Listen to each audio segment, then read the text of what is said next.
Welcome, everyone, to the Executive Committee regular meeting for Monday, July 18th, 2022. I'd like to acknowledge that we are on Treaty 6 land and the home of the Dakota and Métis. Before we move forward, I just want to tell everyone that Councillor Head and Councillor Cody are joining us on Teams. And with that, let us move to the first item, the approval of the agenda. There is a letter on the desk that if council wishes to add that letter to the agenda, we could.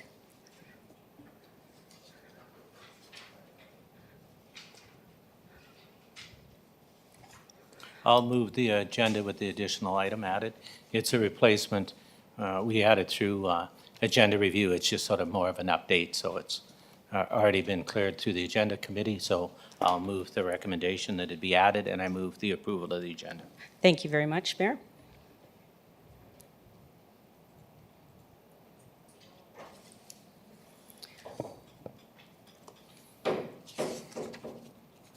The vote is now open.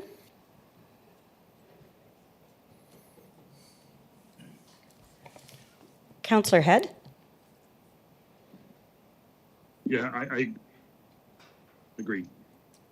Thank you. Councillor Cody? Councillor Cody has not yet joined us on Teams, so we will continue. Motion passes. Next item.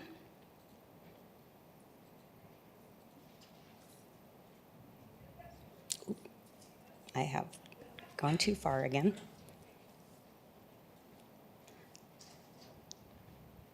There we go. Next item, delegations. Our first, minutes, adoption of the minutes. Do I have a mover? Councillor Miller? Yes, I'll move the minutes, Madam Chair. Thank you. Thank you.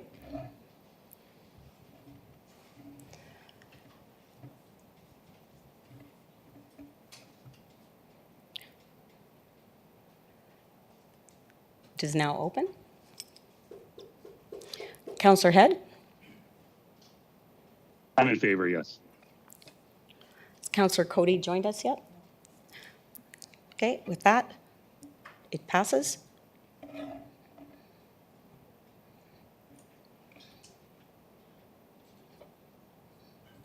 Now I've got the rhythm. Here we go. I'm pressing the right buttons.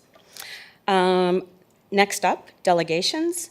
We'll start with 5.1, concerns regarding the speeding on Barton Drive. There is a verbal presentation by Mr. Hammersmith and Mrs. Hammersmith. If they would mind going to the podium, I will add you.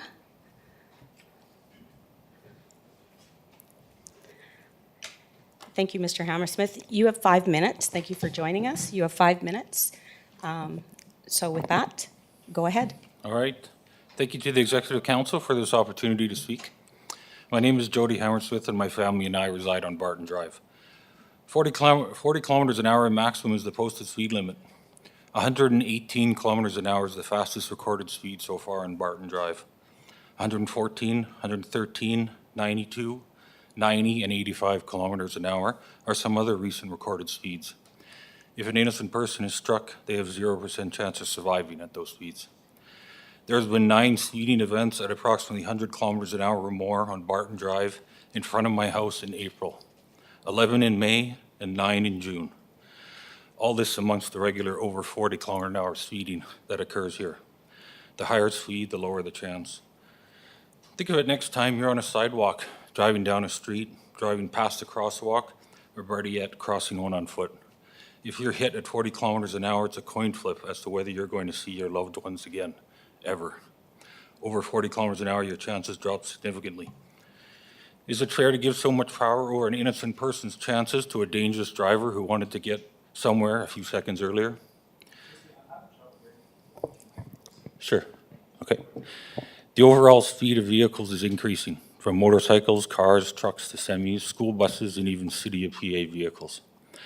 This happens daily and monthly. Even vehicles racing has happened on Barton. Just steps from where people take family walks, people are in their yards, people riding bikes, public parks, the Rotary Trail access, where kids are walking to or from school. Speeding happens at all times of day here. Those 29 speeding events at or near 100 kilometers an hour within a recent 3-month period show a 480% increase over the entire year of 2021. Safe to estimate at least 60 by the end of October. This also shows a dangerous, deadly trend. At those times, your chances of surviving have been guaranteed 0 because of someone else. 70-30 split of the city police combined traffic service. With the current state of our city police, that 30% for the city sometimes only has 1 officer for traffic enforcement citywide. That's unacceptable. And when there is enforcement, why is there a 25% tolerance added to this 40 kilometer an hour speed? That shouldn't happen in any residential area.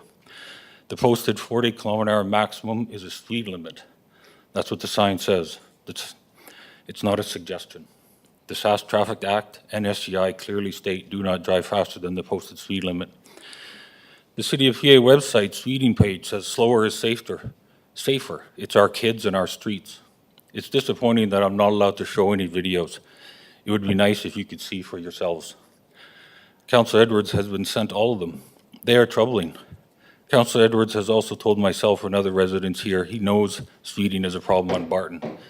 He has also been told by past residents of Barton that one of the reasons they have moved was because of the speed of vehicles here. It affects people. Amongst the speeding videos I have showing the problem, I have one of my own child running from the side of the street to hide because the semi-truck was roaring down the street at an estimated 70 kilometers an hour, past our house and barely making the corner without driving onto a neighbor's yard. Or a speeding vehicle going by a mother pushing a stroller, or another going by 2 people on bicycles. Or to see with your own eyes a vehicle doing 100 kilometers an hour on Barton Drive. A speeding driver is reducing someone's odds of surviving beyond the odds they already had. This is completely preventable, which makes it completely unacceptable. How far above the speed limit would you want someone to be traveling the next time they approach someone you cared about? I submitted a petition from myself and my neighbors with more than required support for a speed bump where I indicated. I also went further up and down Barton where it is clearly a problem too. I went to 24 other homes, 100% support. They shared their concerns with me and gladly signed the petition. Something needs to be done on all of Barton Drive. Councillor Edwards wants a temporary speed bump. This is a start of what we are asking the city to do permanently to help prevent a death on the entire length of Barton Drive. But does the city want to prevent or react? Our own bylaw states no person shall drive or operate any vehicle greater than 40 kilometers an hour. Finally, unless something is done to help prevent it, sadly an innocent person will be killed by a speeding vehicle someday on Barton. Will that one person be enough for the city to make a change? If the city doesn't do something about it now to prevent it, then in the face of the city knowing there's an increasing problem, the city will be partly responsible for that one death. I sure wish that one innocent life lost is not my loved one of my neighbors, or one of yours. Thank you. Thank you very much, Mr. Hammersmith. Are there any questions for our presenter?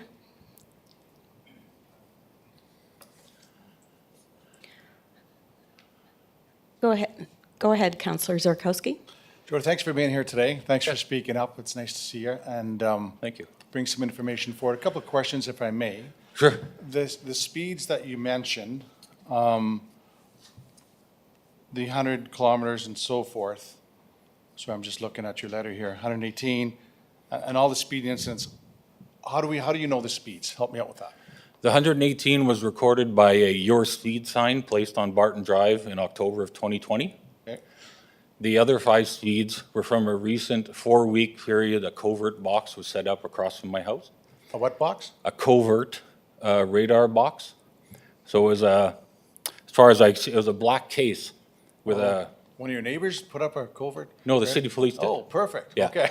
Yeah. No, that was its. Okay, so you've And seen that data. and those fees were shared with me by the city police. Okay, so it was more than just those tubes that they put across the street that monitor That's- speed and, That's correct. This was a covert box ran on battery power and was placed across the street from my house at a light post. Okay. And it recorded speeds in both directions. And those are the top 5 speeds from that 4-week period. okay, good stuff. And have you seen all that data or just those highlights? I've seen all the data. Okay, and what was the how long was that up for? Approximately 4 weeks. 4 weeks. And that was what season, more or less, It was started May 17th in the spring? till eh? about June 15th Sure. of this year. Okay, thank you Yeah. for that. I've had the pleasure to visit a few homes where speed bumps were installed. And I've chatted with those neighbors, and their view, not all of them, but for some of them, their view of speed bumps has changed after the city's put in speed bumps. Okay. And I'm curious if you've been able to chat with, because I'm always careful of unintended consequences and be careful what you wish for. Right. So I'm wondering if you've had a chance to chat with anybody who lives near a speed bump and get some of their feedback. Yes. Okay. I went to, And you're still comfortable with your ask then? yes. Yeah. I mentioned to them about the city of PA's traffic calming policy where it suggests speed calming measures. And a speed bump is in there. There's other measures in there as well. Yeah. But a few of them asked, well, what do you mean by speed calming measures? Well, then I elaborated a little bit and mentioned about a speed bump. Yeah. And yeah, I did that within the 75 meters of each side of my house to get the enough support. Yeah. And then, like I mentioned, I went further down Barton, where I don't live on that part of Barton, but I know there's many people that are concerned with the speeding, and talked to them, and they signed a petition as well for something to be done on all of Barton. Yeah. Because for some folks, and again, not all of them, some of them, it just ends up to be more noise because people hit it so hard on both sides of it, and or they slow down and then rev their engines again all day and all night. In one case, I think it was over on, I forget the place, but the speed was so high that it ended up on somebody's front lawn. So and I heard you ask for it at this point, I think the ask is for a temporary one. But I want to make sure we manage expectations that it may not reduce speeding. And, I'm sure that they'll be in the next step, collect some data to see how effective, whatever happens next is. But managing expectations, I think, are important, and I've learned that. So if we do move in that direction, I want to make sure that the neighbors there and yourself, I can say for almost certainly, it's not going to make everybody slow down, or everybody's 19 or 20-year-old slow down on the way home after work. Right. Yeah. Well, it Okay. reduces the odds. Yeah. It's preventative, right? And Gotta if do you've something. seen a car go by your house at 2 PM at 100 kilometers an hour, Yeah. No, I hear It's- the frustration, for Yeah. sure. Yeah. Where do you think most of this traffic is coming and going from? the further east on Barton, Eagle Street, Eagle Drive, Eagle Crescent, people cutting across that may live in all of Diefenbaker or in that part across from St. Francis. But there's delivery trucks, semi-trucks, like I mentioned. It could be anywhere. But coming off 15th Avenue East, Yeah. Barton Drive is a nice, smooth, wide, long street Cut through. that gets you over to all of Diefenbaker a lot quicker. That apparently some people do use too quick. Yeah. When there's still 15th Avenue to all of Diefenbaker by 6th Avenue, or 20, well, cutting across, staying on the 50-kilometer-an-hour roads is still a viable option. Yeah. Okay, thanks, Jody, and thanks for being here. Yeah, No thank further you. recommendation. Thank you very much. Mayor Dion? I just have one question. Councilor Zhurakowski summed it up pretty good. Where did you hear the 25% tolerant rate? I've never heard that before. No, I know. It's not written in any SOPs, it's not in any police manual, but it's, I've been told it by police,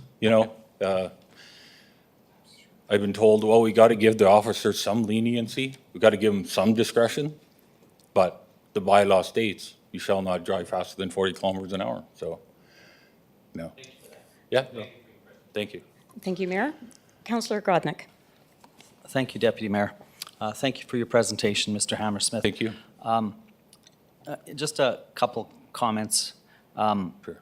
I agree with what Councillor Zurkowski said about speed bump. The speed bumps slow traffic down at that particular point. So on Muzzy Road, when we got a speed bump installed there, it was to make a safe crossing for children to go to the park Right. on Muzzy Road.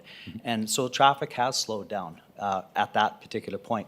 But there's people still give her from 15th Avenue until that point. Yes. And it's unfortunate, and unless we put speed bumps on every block, you know, how are we gonna slow traffic down? So I hear you, and what I find most sad is that it's our neighbors that sometimes do this.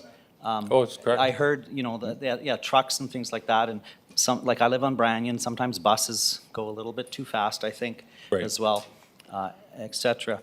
And I know in our area on Brannion, every winter we have vehicles that end up, because there's a curve. Right. End up in my neighbor's front yard every winter, or a vehicle gets hit every winter. Yes.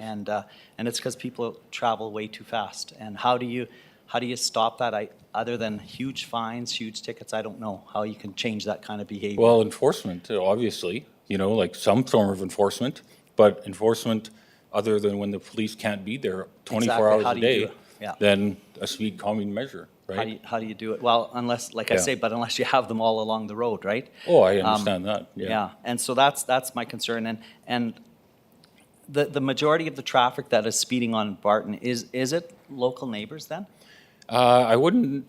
I can't summarize and say the majority. I know of a lot of local people, drivers, sorry, that do speed along that Barton Drive, whether they live on the east end near Bradbury, or they're even making the turn at Eagle Street. But many cars are going over 50, over 60, comparing to other known data that I've used, that I have. To make the turn at Eagle Street from my house, it'd be heartbreaking, but Yeah. a lot of them do continue on around the corner. And there have been instances where the house on the corner has been damaged. The house on the other, around the corner, has been damaged. And at the end of Barton near Bradbury, there is a joke down there that if you want to get something ruined, park it there in the wintertime. Because someone will speed, Somebody will hit it. slide right through, similar to what you're talking about in Brannion.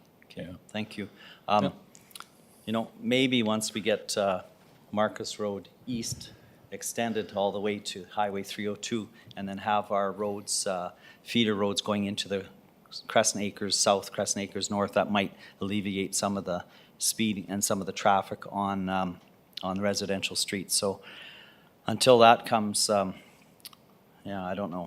So anyways, thank you for your presentation, and I definitely support the recommendation, and will hopefully work towards making Barton a lot safer for everybody. That would be great, thank you. Thank you, Councillor Grodnick. Councillor Edwards, did you have a question for the presenter? Okay, I will just ask, anybody else have any questions for the presenter? Not seeing any lights up. Thank you so much, Mr. Hammersmith, for Thank your you very much, presentation. everyone.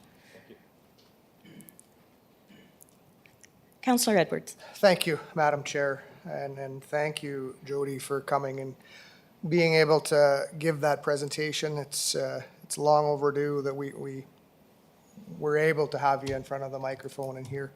I've seen the data. I've seen the videos. I've seen the data from the police. I've seen the data from our speed signs. There is a speeding issue. Does it meet the city policy necessarily? According to what we've seen in the past, it doesn't. But in the end, there's a lot of people concerned with Barton Drive. It's like a freeway from one end to the other. I've talked to people on the curves. I've talked to people in the middle. There are concerns, and there's lots of concerns. We've had police sit there for a short period of time. Of course, they can't sit there for a long time. And their data, when they're sitting there, they're not catching the people. And that's unfortunate, but they just don't have the time to sit there. So we talked a lot about speed bumps, but I don't think that the Hammersmiths or anybody along the block are absolutely saying we need speed bumps. They want some speed calming measures, whatever that might be. I think we need to do something. And I don't know whether it's those speed bumps, but there has to be some alternatives. And I'm asking administration not to just shoot this down and say 85th percentile doesn't cut it, it doesn't meet policy, we can't do anything, because that's what I've heard in the past. but yet the residents still come forward.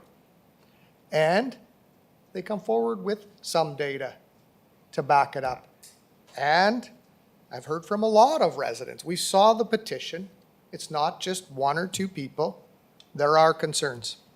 And I really hope that we can dig deep and find some solutions. Would a temporary speed bump help? Maybe. I think it would slow traffic, certainly. Are they noisy? Absolutely. But they will slow traffic. You might have to put 3 up because they might speed right up to the one from both sides, but it will slow. I don't know whether that's the right answer, but there has to be some alternatives. We need to dig deep, and that's what I'm asking administration to do. And I hope we can see it back, not just, nope, doesn't meet criteria, because we can make anything not meet criteria, I guess. But there are issues. They want safety. There was a group call that we had about a year ago. There were several residents on that group call. We heard from them as well. We've had police out there. We've done what we needed to do to collect the data and find out if there is an issue. And Jody has gone above and beyond and captured videos that many of us have seen. So it's what I'm asking administration, is just dig deep, look for some alternatives. Thank you. Thank you. Any other questions or discussion? Tony Head here. Go ahead, Councillor Head. Thank you, Deputy Mayor. And this is a great conversation because it's something that has come to light quite a bit over the last year and probably longer. I've known and seen some of the concerns brought up in this specific area. But I often think we talked about last week or a couple of weeks ago about some of cameraing some of the parking lots around the Art Hauser for safety. And I wonder if that's a conversation or direction that administration has looked at, some of the camera options throughout the city. Thank you, Councillor Head. That item was not on this agenda topic, but is one that we can, administration may think about. Is there any other? Well, thank you. And that's really Sorry. all I wanted to. Sorry, Deputy Mayor. No, you go ahead. Sorry. Just wanting to bring some attention to that as well. I think if we're looking at some calming measures, that's always something I think we will be looking at throughout the city, not just on Barton, but just a comment there as well. Thank you for that. Thank you very much. Are there any other comments? Seeing, Councillor Zarkowski? Yes, thank you, Madam Chair. I think I'd like to change my motion to sound something like this. And I've listened carefully to what everybody said here today, and we've all heard Councillor Edwards talk about Barton Drive for the last year and a half, about every few months for sure. So it's been an issue he's advocated for in this chamber. So what I'd like to see, I think, is let's bring something to talk about. So I'd like to ask Public Works specifically to bring a traffic calming strategy for Barton Drive. Create a report for us to take a look at. And I'd like to see that data as well. I'd like to see that information because I think that's important for all of us to see. And if we all saw that, then we'd probably feel a little bit more passionately about the issue that our speaker here today does. So I think that's an important part of the process, and I'm sorry that it's taken so long. I hear the frustration in the room, but that's democracy. Sometimes it's slow, but hopefully at the end of the day we'll end up in the right spot and we'll get some meaningful progress done. So I'll look forward to that report if it's the will of the rest of the people in the room, and then we can see what options are available. And just to make clear that option 1 and the recommendation should not be to do nothing. Thank you. Okay, does the changes made capture what you were? Yeah. So correspondence referred to the department and asking for a report as well. Thank you. Okay, thank you very much. Any other? Mayor Dion? Well, I'll get my colleague to listen and he might want to add this to him. Well, I'm always concerned because we're always said, well, the stats say this. The guidebook says this. Well, I never wrote that guidebook. And 85% may be acceptable to the guy that wrote the guidebook, but I may agree to 70. So I would also like to have a review on our traffic calming bylaw to see if our thresholds are too high. And so, and sometimes we get that. Sometimes you get resistance if you don't want to do something, make the thresholds high enough that it won't happen. So I'm just Are mentioning you that to my asking for a colleague. friendly I think amendment? he's going to come up with something, because I think part of the problem too is our thresholds are too high. You know, at the end of the day, if 20 residents that live on a block say, we want a speed bump, okay, you would get it, okay? And then they could live with it, you know? I have had experiences with speed bumps on Riverside Drive, and I just talked to some of the people there, and the one guy said, I hate that speed bump, but don't touch it. Don't touch it, because it works. He said, I'll put up with the little bit of noise that I have to know that my kids are safe. So it's give and take. So sometimes I think our problems we run into is we rely too much on the book instead of common sense. Before we go into further discussion, we do need to make sure that we're staying on the concern before us. So Councillor Zerkowski, did you want to? I will give you the floor. There you go. What's the ask? The ask was to make an amendment that adds looking at traffic calming generally in the threshold. Got it. So I see that as a 1 and a 2. So if that's the wish to add on the number 2, that I'm okay with that at this point. On? But certainly, you're on, Okay, but certainly, okay. welcome, Counselor. But certainly it shouldn't hold up number 1. So number 1, Just 1 second, please. Welcome, Councillor Cody. Could you please mute your device? Thank you very much. Go ahead, Councillor Zerkowski. I'm okay with the review. I think it's good practice anyway to review your policies every so often anyway. But I certainly don't think that should hold up the number 1, which is what we see on the board in front of us. Okay, so you want it to remain Let's ask as, administration to review the policy to see if it And at still that time? reflects the needs of the community. okay. But certainly it shouldn't hold up number 1, the first one. No.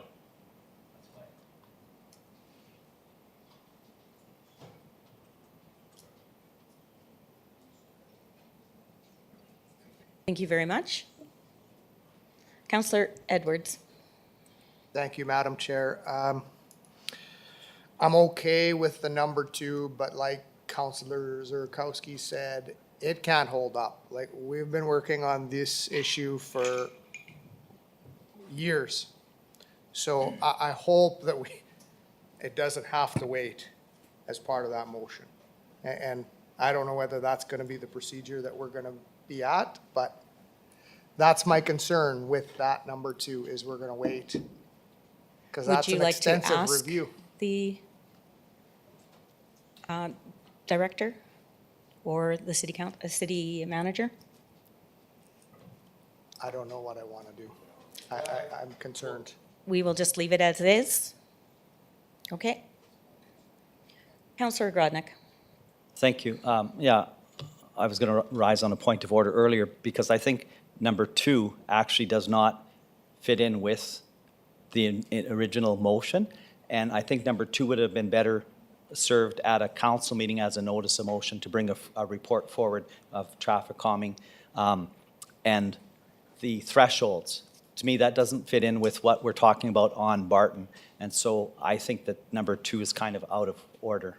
So you're rising on a point of order? Well, I'm just We're not I rising. was going to earlier, but I'm just saying that I think number 2 does not belong with this particular motion because there are 2 separate things that we're talking about here. We're talking about trying to solve a problem on a residential street on Barton Drive.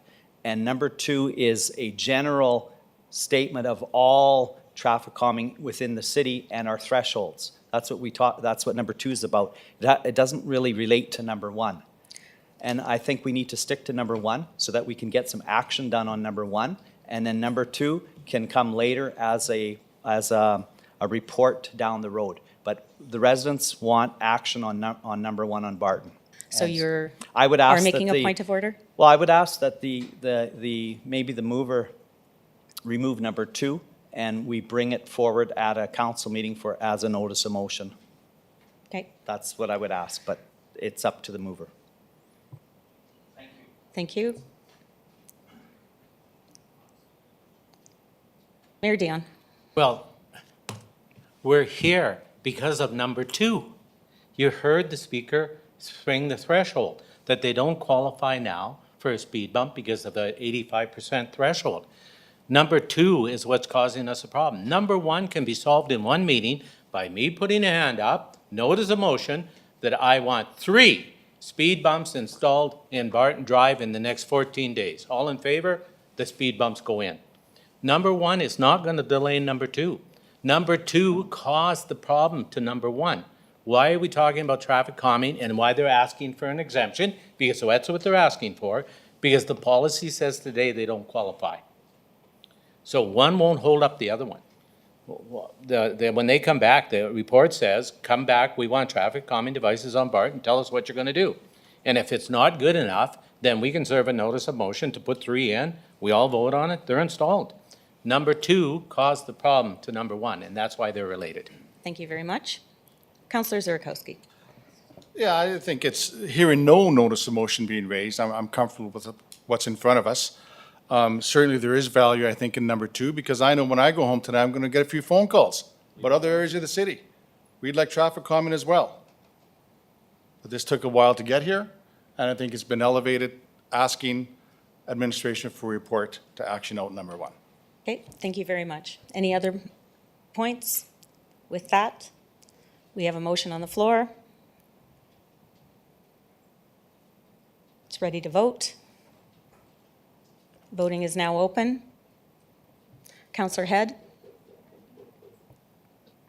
Thank you, Deputy Mayor. I'm in favor. Councillor Cody? Thank you. I am going to vote no. Thank you. Motion is carried. Next item on the agenda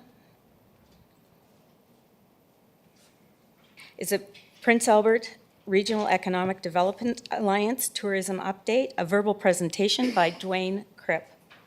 Mr. Kripp, if you'd move to the podium. Welcome to the chambers. Thank you. You have 5 minutes in your presentation. Following that, if you'd stay, and council will ask questions if they have some. You ready? Go ahead. Well, it's been about a year since the Tourist Information Center was reopened. One of the initiatives that we undertook last fall was the branding of the PASK brand of logoed apparel, and that went over really well. We had upwards of $6,000 worth of sales in the Christmas season. PA people really loved displaying that brand, and we're giving it for Christmas presents, and it went over really well, and we've expanded that to other merchandise, frisbees and keychains and all kinds of stuff like that in this for this tourist information season. The other initiative that we also took last fall was the relaunch of the Discover Guide and City Map. It was a challenge to sell the ads going into that fall, as we were still in the period of COVID, and a lot of the business community, they didn't know what this summer was going to bring. So there's a lot of cautiousness that resulted. However, we did persevere with pushing forward and looking for the advertisers for the guide and the map, and I'm happy to say that we were able to come within about $3,000 of the figures that the guide produced back in 2019. So now we'll be looking forward to increasing those numbers for the next year's guide, now that I think everyone is confident in business and the tourism sector. We printed over 10,000 copies of that guide. 5,000 were distributed up into the Lakeland region, into cabins and throughout our Lakeland district. The remaining ones were distributed throughout the province at tourist information centers, and also all of our hotels and gas stations within the city. And we're already getting calls from different venues asking for a restock, because it is a very, very good resource for anyone coming through the city to find out what's going on and things they should be doing and where to go. Also add that for the printing, we partnered with the Prince Albert Daily Herald, and they were very, very helpful in getting that design looking, top-notch. One of the big projects that we're undertaking right now is the redevelopment of the Tourism Prince Albert website. We lost that old domain when everything shut down. The Prince Albert Tourism Marketing Bureau, the site that was there was not renewed, so we were having to start from scratch. So Kylie with communications was very helpful with us, and we're using the same provider that's doing the city site, and we're in the process of getting that up and going right now. As far as tourism, those coming through our center right now is from around the world. Just in the last couple of weeks, people from South America, Brazil, all the way out to Sweden and other places in Europe. So tourism is strong. There are a lot of people coming into the area and coming in every day looking for interesting things to do and places to go and gathering information on things that they can see while they're in our city. So that's basically my report. Thank you very much. Are there any questions for our presenter? Councillor Just a comment. Oh, just one second, please. You're in the queue, Councillor Head. Councillor Miller. I'll move the motion, Madam Chair. Thank you. Councillor Head. Thank you, Deputy Mayor. I just wanted to say I really enjoyed looking at the tourist pamphlet. I thought it was well done, and it got a lot of great reviews once it was out. So well done to you and your group. Thank you. Thank you. Any other questions? We have a motion on the floor. Thank you very much for Mr. Kripp for your presentation. We have a motion on the floor.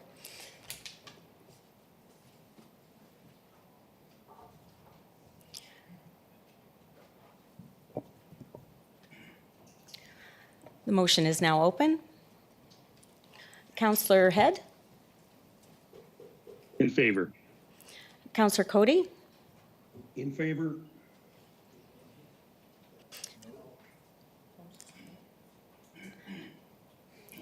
Motion is carried. Next item on the agenda. Next item is a request to propose an emergency shelter and support center to be located at 1306 Central Avenue. We have a PowerPoint presentation by Bill Nixon and Kim Meyer from the Mustard Seed. If you would both go to the mic.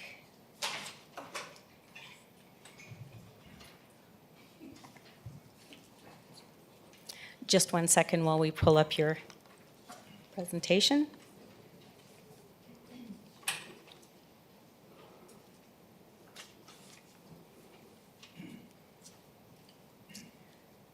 I see we have your presentation up on the board. Just welcome to the City Council chamber. You have 5 minutes, and following the presentation, we will then open the floor for questions, and then after that, make a motion. Thank you very much. Go ahead. Thank you. My name is Kim Meyer. I have been a resident of Prince Albert for about 20 years and raised my 4 children here. During COVID, a coworker and I began walking the streets of downtown, talking to people and handing out food. We met others who were doing similar things, and as we talked, we realized that what we were doing was temporary.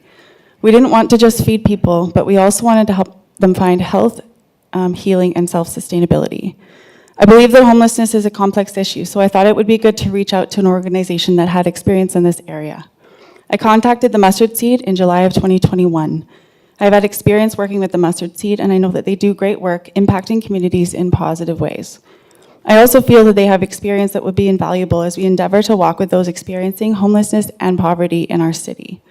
Over the past year, we have met with many community members as well as community agencies such as PAGC, YWCA, and Riverbank Development to discuss the possibility and assess the opportunity for the Mustard Seed to come to Prince Albert.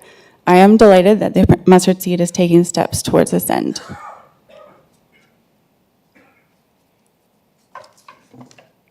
Thanks, Kim. there's already a mistake on the presentation, just so you know. It should say the Mustard Seed Support Center, not Emergency Shelter.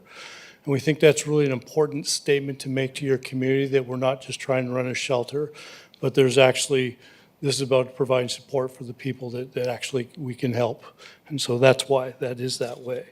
So just a couple of stats. Everybody loves stats, I guess.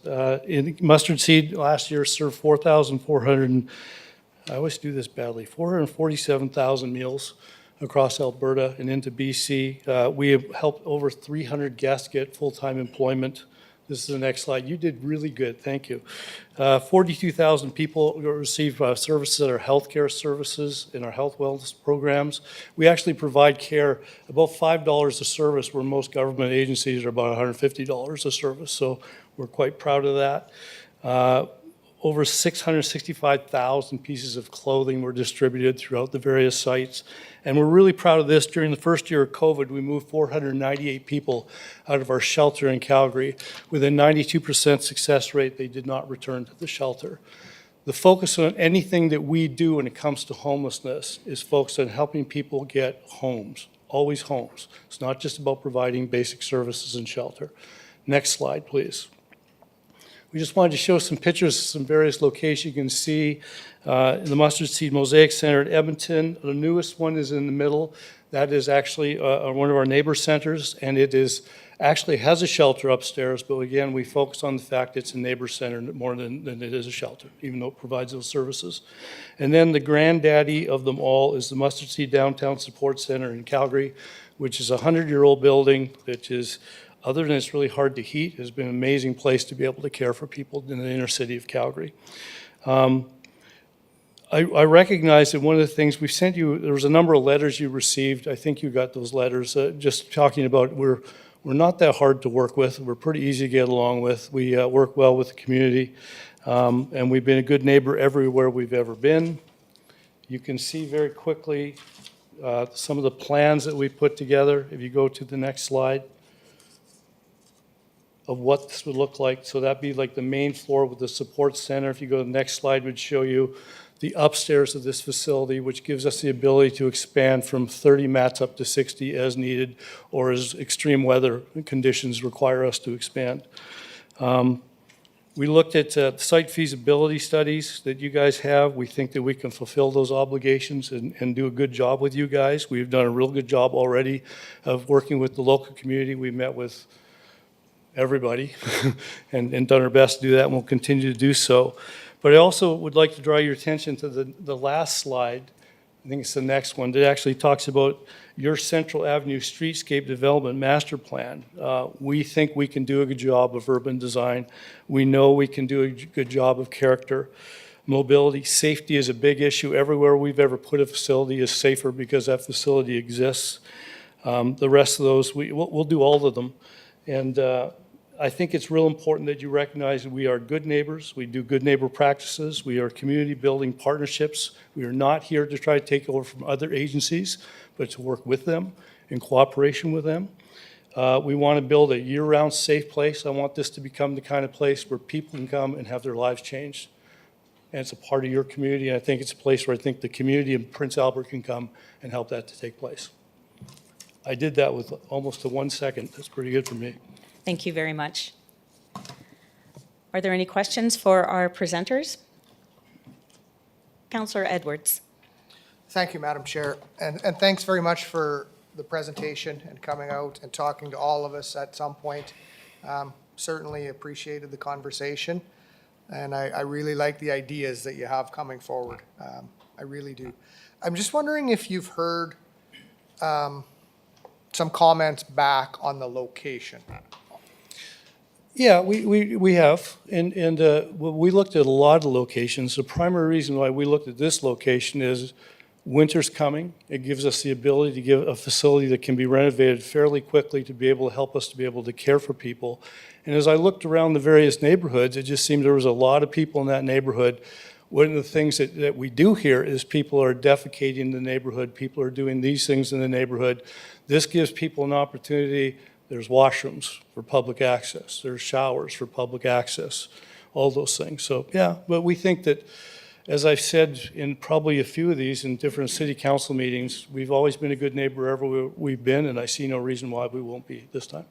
So are you located right on a main shopping street in other locations? I understand you're downtown, fully believe it should be downtown. That's my thought. Yeah, I do have some concerns about right on the main shopping street.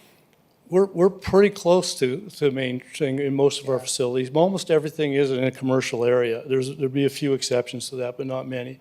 But then we get to be a part of that community in that commercial area. For instance, last week we did a Stampede Barbecue where we fed 3,000 people in our community, and it's a community celebration. We did the same thing at our shelter where it was 300 people. We did breakfast in the neighborhood, which is all commercial buildings and warehouses and things like that for them. So yeah, we understand that, but I also think that we can overcome those obstacles, and I think we can be a good neighbor. Yeah. So I'm going to make a motion. I'm going to change the motion. Okay, go ahead. I'm going to make a motion that the request be denied at this point. That's going to be the motion. And I'll explain my rationale.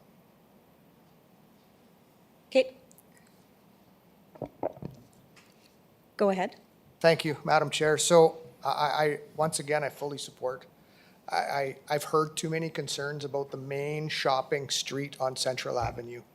And I think that we can work with planning and find a location that is more suitable downtown. I do believe it needs to be downtown. I believe that's where our people are that need help.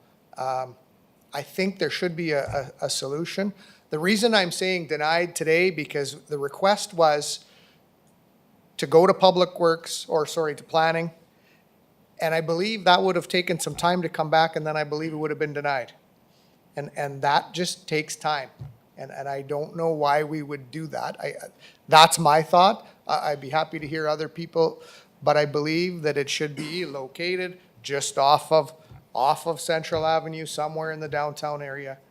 But I know I've talked to public, I've talked to the many people, and they have concerns over it, although it's a necessity in the community. I think Mustard Seed has it together. You've got the experience. You're going to come and work well in the community. I fully support it. I just don't support that building on Central Avenue. Thank you. Thank you. Councillor Zurkowski. Well, I'll start with a couple of questions if I may, and then I'll speak to the motion. So I'm just going to back up. I'm going to park for a minute here to what I just heard as I ruminate about that for a second. So if I may go back to the question and answer period, if that's okay, Madam Chairman. Please do. So the service needs in this city go beyond the 8 in the morning to 5 o'clock Yes. regular daytime. Can you talk about the value of your organization and what it could bring to our city insofar as the needs, which I perceive and many perceive to be after 5 o'clock in the evening? Or in the Well, afternoon? this is going to be a 24-hour facility for one thing, so we know that. So that helps because it gives people access 24/7, and especially when you think of, you guys actually have more difficult winters than we do in Calgary. So it's just like, where do people go, where they go to stay warm and things like that. But if that were all we were doing, that would not be enough. So if the drop-in center, one of the biggest keys there is going to be to provide solid advocacy to make sure that people are getting referred to existing agencies. We will not duplicate services. We will work with the Grand Council. We will work with all those facilities to make sure that we are supporting them to the best of our ability. In breakfast I've had with Jeff, it was actually lunch, he said, if you put a commercial kitchen in, could we come serve a meal there? Yeah. Absolutely. We would love to do that. I think it can become a place during the daytime where the community can come and they can provide volunteer services and supports, but there's meals, clothing.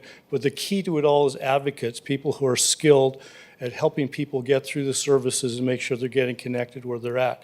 The same thing takes place in the evening. So if you go to my shelter in Calgary, we have housing, we have employment, we have advocacy, we have all those major programs existing throughout the day and into the evening, because sometimes in the evenings, that's the best time to actually meet people and help them. We also want to make sure we're providing people with a space where they can sleep, and that, you know, you have emergency space in wintertime to be able to expand as we need to. But because the two biggest issues that people out on the street have are lack of food and sleep deprivation. So you really want to make sure people are getting some sleep. So it's a great facility. I appreciate your comments. The reason we picked that location was more the building and the quality of the building and what it provides than almost anything. And it's hard to find that. So, and we did look at a lot of buildings. Did that answer your question? It does. That helps me out. Thank you. I have to say, I am impressed with the amount of investment that you folks have taken into our city. This is how many times you've been here now? The chief executive officer has been here on 4 different occasions. This is my 4th trip. Aaron, who's our chief financial officer, has been here 3 times. The rest of the executive, which makes up our chief development officer and chief communication officer, have all been here. So since April, that's a lot of times we've come here to make sure we're talking to people and trying to do the best. And the thing I love about it is this. This is an opportunity for this community to care for people in a way that maybe they didn't get to before, but not because we exist, but because the community, I think, is aware of the need and wants to. And we just want to play a part in that. We just want to be a part of that. I also appreciate the amount of time that you've reached out to the existing organizations and the leaders in our community in Prince Albert, that you've mentioned a couple of them now, and built and are building those relationships. I think that's huge moving forward. And the success that your organization has had in other communities, I think is provides a lot of trust and stability as well. Yeah. So the other question, I just want to clarify then, somebody asked me this question and I didn't have an answer. So if somebody shows up to your door at 10, 11 o'clock at night, how would they be received? They'll be allowed in the building. That's why the building's there. So we actually, if you go to the shelter in Calgary, people arrive till 2 o'clock in the morning. We rarely see people after 2 o'clock, but even then we'll still take them in if space is available, and there should always be space available. Yeah. I think there's an opportunity to hear. There's an opportunity because people are saying, what are you doing about it? What are you doing about the visible homeless? Because there's the invisible as well, right? But this is the visible homeless that make people uncomfortable. What are you doing about it? What can we do about it? Well, to me, what I've learned about your organization is it's not just about providing a place to stay overnight. It's about that transition piece, about getting them into the programming. And from what I've read, to research in other cities in Calgary and Edmonton and Medicine Hat, that you provide them that somewhere, move them out, move them along that continuum of housing. Yep. Well, absolutely. One of the worst disasters we can actually have is a shelter that just does shelter but doesn't provide the other services, because you're getting your foot in the door in a relationship with a client. But until I always tell my staff this, you have to earn the right to be heard, and that takes some time. But when you get there, to be able to build that relationship, wouldn't this be cool if a place like this existed? And they probably already do in many ways. But the staff know every client by their first name and are able to build that kind of relationship and sit down and say, Ron, what are you doing, man? Like, you're better than this. Thank you for that. Thank you for that, Madam Chair. And I've heard the comments from my colleague, and to me, the comments don't match the motion that's been put forward. I think, in my opinion, we need to find a way to move forward. We need to find a win-win here someplace. And if we deny this moving forward, I think it's not the most appropriate action we could take. But I'll wait and listen to hear from the other comments in the room. So if I could ask council, let's stick to asking the presenter some questions, and then we can let the presenter sit and then go talk about the motion itself. Okay, next up, Mayor Dion. I'm the first one that's going to argue that debate, because sometimes our debate crosses over. Okay. Okay, and my debate is going to cross over. Okay, I do support the motion. I would like the mover to consider adding that Planning and Development Department continue to work with Mustard Seed to see if we can find a location. Okay, but with that said, I want to talk about your organization. Okay, I've done lots of research, and I'll tell you, kudos to you and your organization. Thank you. You have my support, but I don't want us to break down and get into a fight and a debate over location. location is key, but at the same time, we have put into the downtown a bid, and they take care of our downtown. They've been giving grants to improve the facade. They're trying to get restaurants, boutiques, and everything down here, Yep. okay? They do not support the shelter, okay? So even though you've talked to business people on 6th Avenue and all over our city that support you, I acknowledge that, but they're not your neighbors. So the only people that I am concerned about today is the downtown business owner that's owned that third-generation family business that doesn't want that kind of use. They don't want you as a neighbor, I'm not saying that. They don't want your use. You're a good neighbor in the right location. And so that's why I'm glad that it went forward this way. I am going to ask that the mover move that, that Craig is instructed to continue to work on your location if this motion is successful. But the important thing to me is one of the seniors said to me downtown, Greg, he said, what you put downtown is what you get. So do you want a vibrant downtown with boutiques, shops, museums? We're soon going to spend, I hope, in the next couple of years, a big program. We already have a plan to landscape the downtown, okay? When we did that, mustard seed was not part of the formula. And when I read that, I don't think they fit into that formula. But I don't want you to sound like we're being a negative.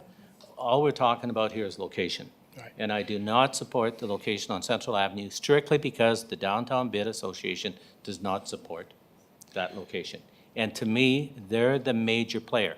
The business person that you talked to on 6th, great that you did that, but he's not your neighbor, okay? And he supports your program. He did send me a copy of his letter, said, hey, Greg, I did tell him I support it, but I have to side, I don't agree with the location. So I hope that we can find you a location, but those are my comments on why I cannot support it. I believe the bid, the downtown people, the neighbors down there are the ones that have the ultimate say, and they've spoken to me loud and clear that they don't want it downtown. Mayor Dion, I heard you ask the mover to add to the motion that he has put on the floor. Would the mover like to speak to that and add? Good. Is it okay? Can I just tell one story or am I out real quick? Would that be all right? If you just wait one moment, Okay. we will look after this and then move to that. Sure. Go ahead, Councillor Edwards. Yes, thank you, Madam Chair. I will add that. I think just straight out denied is, that's too hard, and that's not my purpose. So yes, I will add that I would like it to be denied still, that part is, but that planning department works with Mustard Seed in finding a suitable location. Thank you very much. Go ahead. It's a very quick story, and I'm not trying to counter anybody when I tell this story. Please, I'm trying to be real respectful. But I had a conversation with somebody just the other day, and they said when they ride down their bike from where they work or had worked, they always ride their bike past the Mustard Seed, because in downtown Calgary, the safest place to ride your bike is by the Mustard Seed. Okay. Thank you very much. Next up, Councillor Ogrodnik. Thank you, Deputy Mayor. Thank you for your presentation.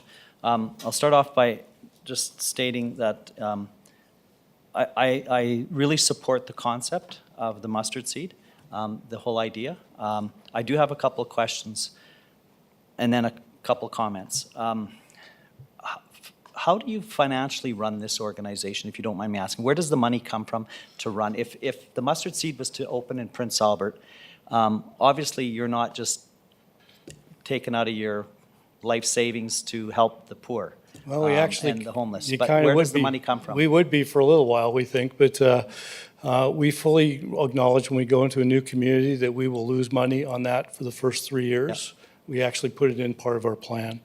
About 50% of our funds we raise through donations, and 50% comes from the government across the board and all at other sites. Saskatchewan's a little different for us. We're still trying to get our head wrapped around Saskatchewan a little bit, but in terms of investment in your community, Yeah, so are we. we're probably looking at a $1.2 million budget year one, and that doesn't include the building and renovations. So how long, if the present climate stays the way it is, you're committed to 3 years of spending $1.2 million in our community, and then what happens Oh, no, after we'll, that? we'll raise money before that, but I'm just saying, but Okay. we won't take but the first year is gonna be leaner than the second year, right? Second question I have is, what I like, I, in my ward, Homeward Bound is there. Yep. We have 2 apartment buildings, Homeward Bound, fantastic program. They take people where they're at, doesn't matter if they're addicted, they have zero education, and they work and they try to help these citizens, these residents, Yep. get on their feet and get social assistance, get identification, you know, Yep. simple things like that. But they also deal with their addictions. Right. And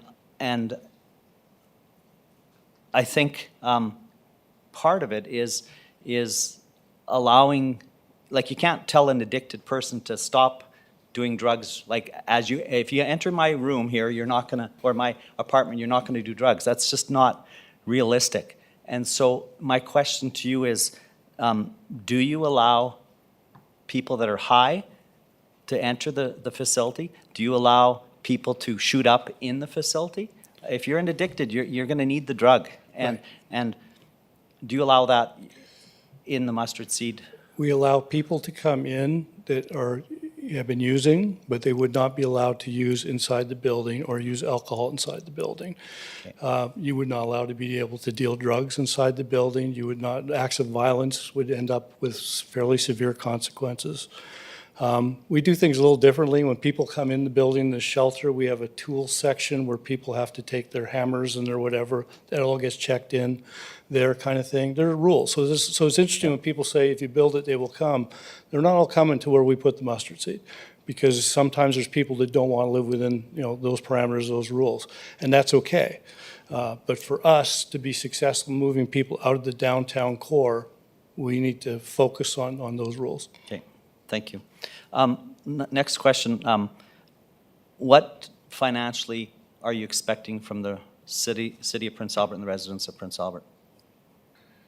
I think there's, as you know, we're a faith organization, so I think there's a significant faith group that will want to support us. And support doesn't just mean financial. That's also volunteering and providing services. I'm talking and things. financially right Yeah. now. Financially, what financially are you asking from the city of Prince Albert?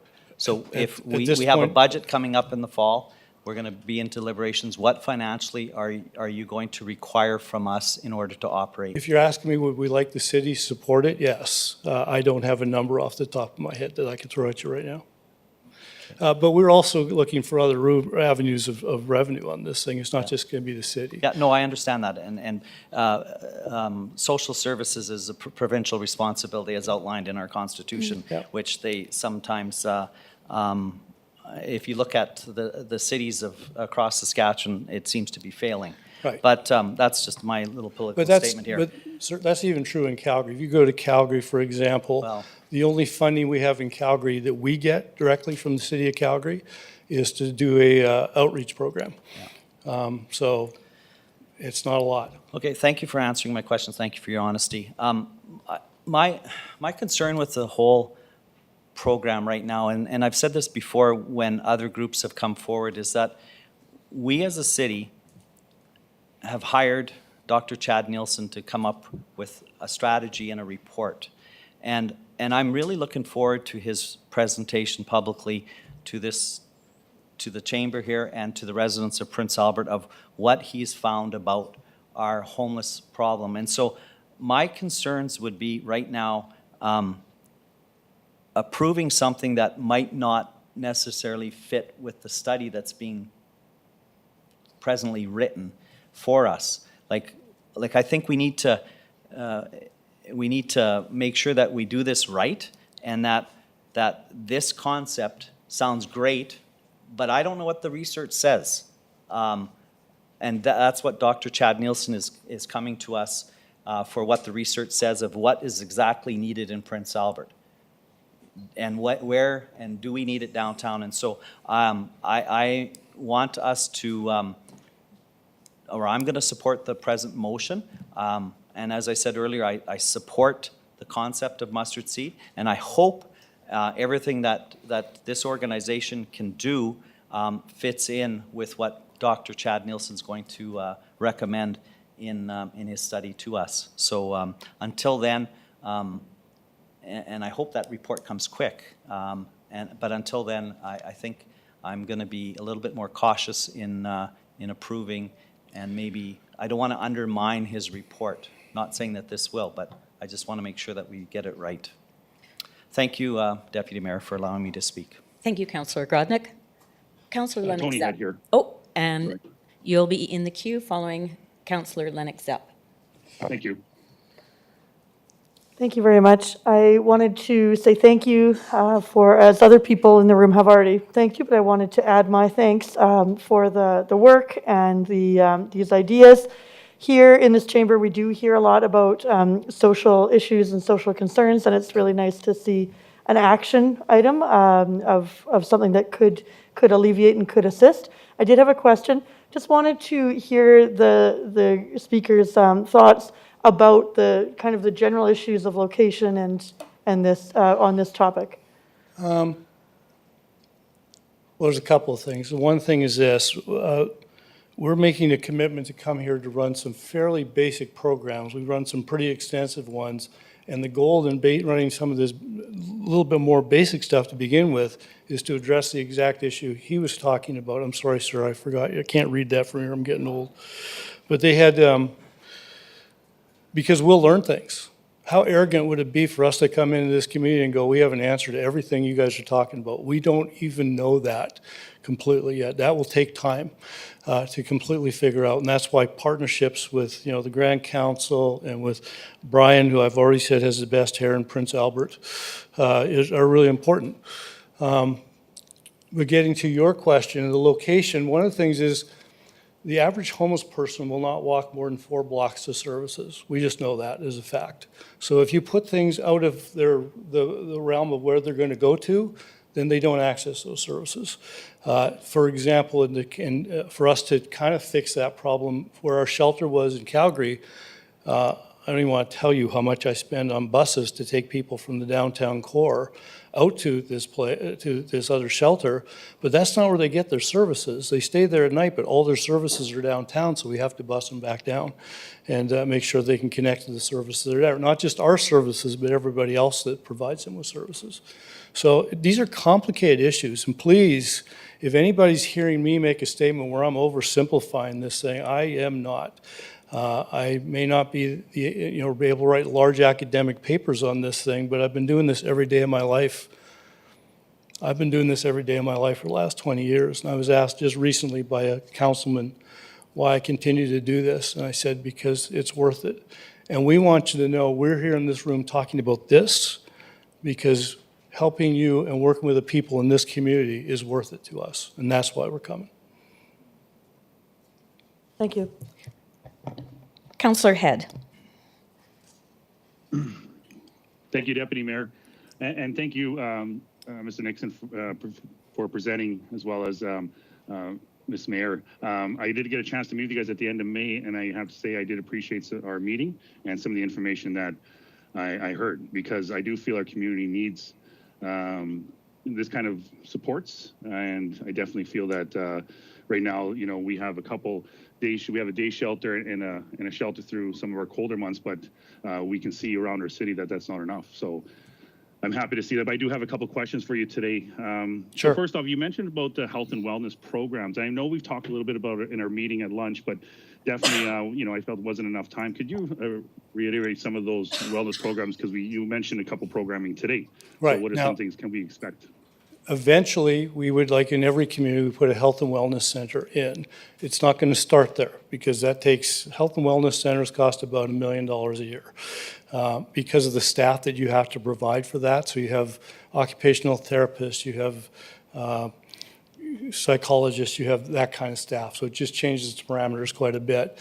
But in the ones that we're running right now, and we might be able to do a smaller version of it sooner than later, I would think, but is to have occupational therapists on staff. I tell everybody that ever gets out of high school, if you want to make a difference in people's lives, go become an occupational therapist, because I don't know if you know what that is, but they help people to identify what are the obstacles in their way of moving forward, and then help them to develop the tools and the skill sets to move forward themselves to address those issues.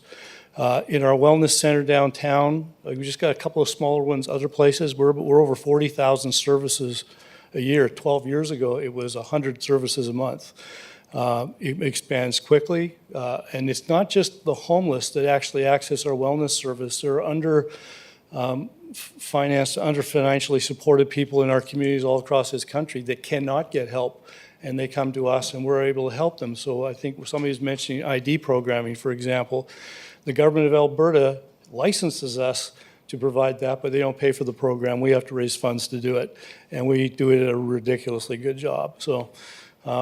So eventually, yeah, that was the beauty often of this space. It's large, it's 14,000 square feet. It's probably a little too big from day one, but to be able to expand that into other programs as you needed the space, I told the real estate guy, the good news is if we get this, I don't have to come back and buy another one next year. So, but what I do love about the commentary I'm hearing here right now is the fact we all agree that there's an opportunity to do something. Okay, thank you for that. And I do, I'm kind of hearing the same thing. There's some support there, but location, and I guess, and that's kind of another question I have. So have you looked at other places in downtown? Because, even some of my colleagues have indicated that is where the need is. And as well as you had mentioned that, have you looked at other places outside of Central? We've looked at, I think we're at, and you can correct me, Aaron, but we are at 8 locations already that we've gone through and looked at. And it just in terms of, this is a significant investment on our part already. And I think somebody sent us a piece of land. We're not going to spend $1 billion building this thing. It won't be ready in time. We need to find a facility that is in good enough shape that we can sit there and be able to start doing renos and get that thing functional fairly quickly if we're going to open it. Even now, if this all went through, I don't know that we could do it much before December. By talking commercial kitchens, all the renos and things like that you have to do. But we'll do what we need to do. Thanks. And I've seen in your report, some of the consultation or community contacts, and I have to say I agree with some of the comments made today. That was there's some glaring ones that are missing. For instance, Chad Nelson, I know we've had a report coming, and we've had contracted him to do that report, and I think that is very much as some of the in line with the work you're doing, and kind of up-to-date picture of what Prince Albert is some of the health homeless problems we're seeing. So I see that's missing from your list. I also notice, it was raised today, PA bid, downtown district. That should have been a conversation should have been had there, and that's not on your list as well. And more glowing is Prince Albert Grand Council. I see Jeff Desmond on there, but I don't see the elected Grand Chief Brian Hartlett or any of the other elected vice chiefs and staff there. And I think those conversations need to be had, because these are the, this is the group that will be working with the most, I feel. So I think those has to do a little more work in that area. Okay. Well. That's all I have. Thank you. Thank you. Anything else from anyone? We do have a motion on the floor.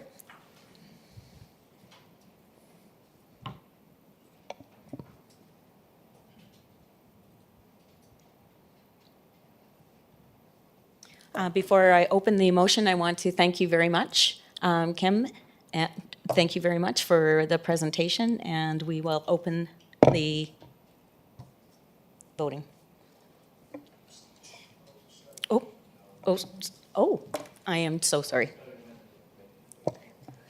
I am so sorry. Thank you. I'm very sorry. No worries. Happens a Councillor lot. Zurkowski. Yeah, thank you. So I'm looking at the motion in front of me, and the motion originally was to refer it to the department to move forward on the development of that location. What is also in front of us is to look for an alternative location. I just see, and some of us spoke about it, alluded to it, or at least are aware of an opportunity in front of us. I'm interested in seeing what comes back from Dr. Nielsen's report but I don't need a report to understand some of the needs in our community. The homeless in our community need a washroom to go to. They need showers to have access to. That will deal with the number one complaint that we hear from our downtown businesses about the defecation and the urination on their business fronts. And so what are we going to do about it? Not sure. This is an opportunity. And if we are going to ask this organization, who it sounds like we are very appreciative of the work that they do, very credible, and I would like to paraphrase and say, hopefully welcome them to our community. What comes next? So we're going to send them back to the department and ask them to continue to pursue alternate locations. For how long? How long is that process going to take? And yes, democracy is slow and conversations take time and relationships need to be built. But I am uncomfortable with the absence of a timeline. I see no reason why those conversations couldn't happen immediately and have this back in front of us at our next executive committee meeting in August, towards the end of August. Or perhaps the intent is to wait until January. So I would like a timeline in the motion before I decide how to vote. Councillor Edwards. Thank you, Madam Chair. Yeah, I agree. This can't be pushed off. I really hope that we can work with them, so I will add that we come back in August.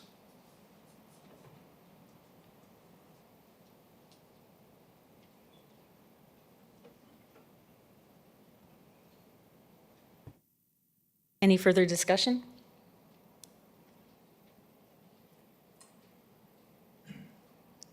Seeing none, we will move to vote.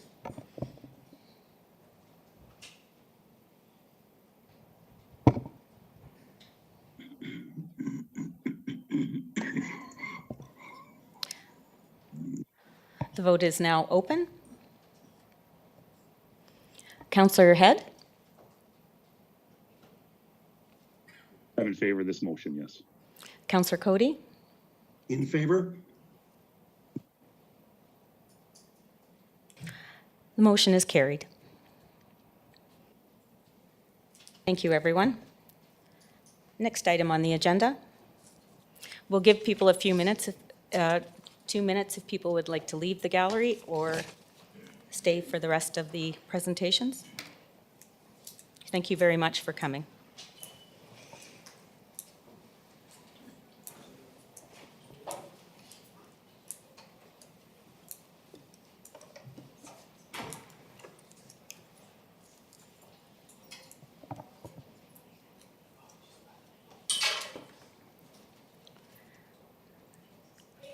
Okay, the next item on the agenda is the Grand Slam Ballpark rebuild. We are going to start with a presentation, a verbal presentation from Melanie Markling, Northern Elite Farms, and Heath Olmsted. If they would please go to the podium.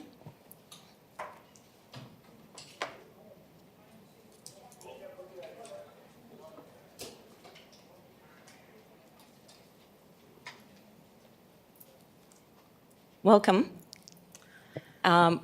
You have 5 minutes in the chamber. We welcome you to the chamber. And with that, go ahead. All right, good afternoon to all the members of the Executive Committee and to all of my friends and family who attended today in support of us. Before I hand the mic over to my partner, I just want to make note, because I know that this has been an ongoing concern in these chambers, but in that me and my staff, our staff, we have over 75 years of collective experience in the corrections as peace officers. And you can see that reflected in this advertisement we have here in the Discover Prince Albert Tourism Guide that was released this year, where we have a half-a-page ad. And you can see the reflection of that in our ad. And we want people to come to our facility. And we offer an amazing sporting goods facility for this city and a lot of opportunity for people to learn about firearms and encourage firearm safety. So with that, I want to hand over the mic to my partner who hasn't had much of a chance to speak on this. Here he is, Steve. Thank you very much. Hi, my name's Heath Olmsted. I'm one of the owners at Northern Lead Firearms. Can I get you to move your mic just down just a bit? Thank you very much. I'm one of the owners at Northern Lead Firearms, and the big thing that is being really misconstrued about what the sign at the Ball Diamond was all about. We read the report that's going to be here today and stuff, and it's not about selling firearms. It's about being part of the community. We've made a lot of money in this community, and we want to give back to this community. Not a very good public speaker, so I apologize. We're very proud. We live up in the area. Our kids go to Vickers. When the Baseball Association came up to us and offered us the opportunity to be part of making Prince Albert better,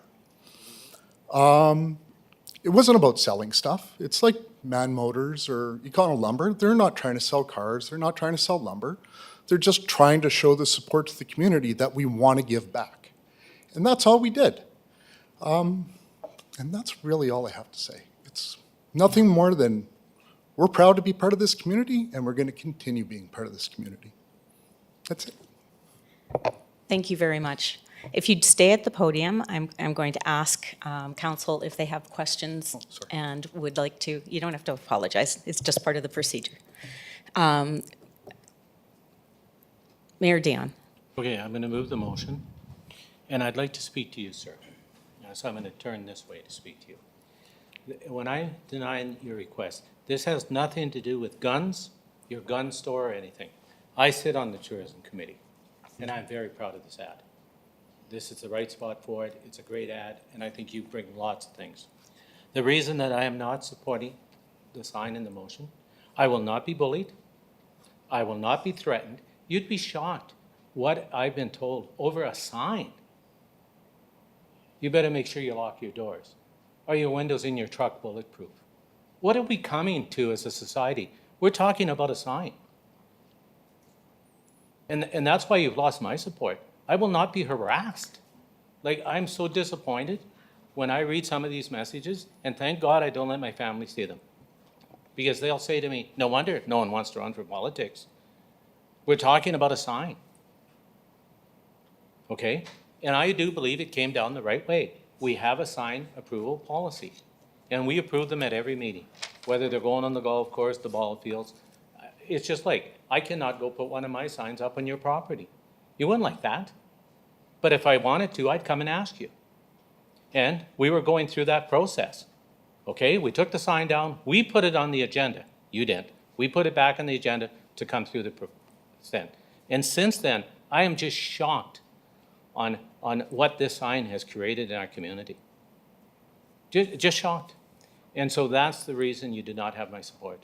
I will not be bullied, I will not be harassed, and I sure won't be threatened. And so it's unfortunate it happened. I hope it doesn't happen in the future, because I do believe you have a great business, and I'm a gun owner. So, and I'm proud of it. And that's why when I sat on the committee, your ad came through, I had no issue with it. It's a great spot for it. I've told people to go throw axes. They think that's the greatest thing we have going. But I have to look at the other side of the page, and that is my personal life and my family life. And when that gets threatened, whew, my back goes up. And so that's why I made this motion, and I will not be supporting that sign, just for that reason. Think of what we're doing here. Look at all the people that are here. Look at everything. It's over a sign. If the process would have been allowed to go through without the threats, the pictures, and everything else, I believe I'd be moving to approve it today. But I won't be, because I will not be bullied, harassed, and I sure won't be threatened, because my family also lives in this community. Oh, just, Thank you. excuse me, in the gallery. Gallery, we are not allowed to be speaking or any sounds through the gallery. May I answer the mayor's You most statement? certainly can. You did not receive any threats from Northern Elite Firearms. We did not tell you to get bulletproof glass. We did not threaten your life, and nor would we. We're very much a law-abiding institution. institution's the wrong word, business. We're very much for law abiding. In fact, the last time I had a Prince Albert City police officer shoot on our range was this morning. We allow the RCMP to come in and to do the forensics on all the firearms that are going to court, free of charge. We are law-abiding citizens. If people are phoning and threatening you, that is not us. Those are the people of Prince Albert speaking out and saying what's right and what is wrong. I know almost every councillor here has received phone calls about this sign for people that support us. Some people have said some good things, some things that people have said some bad things.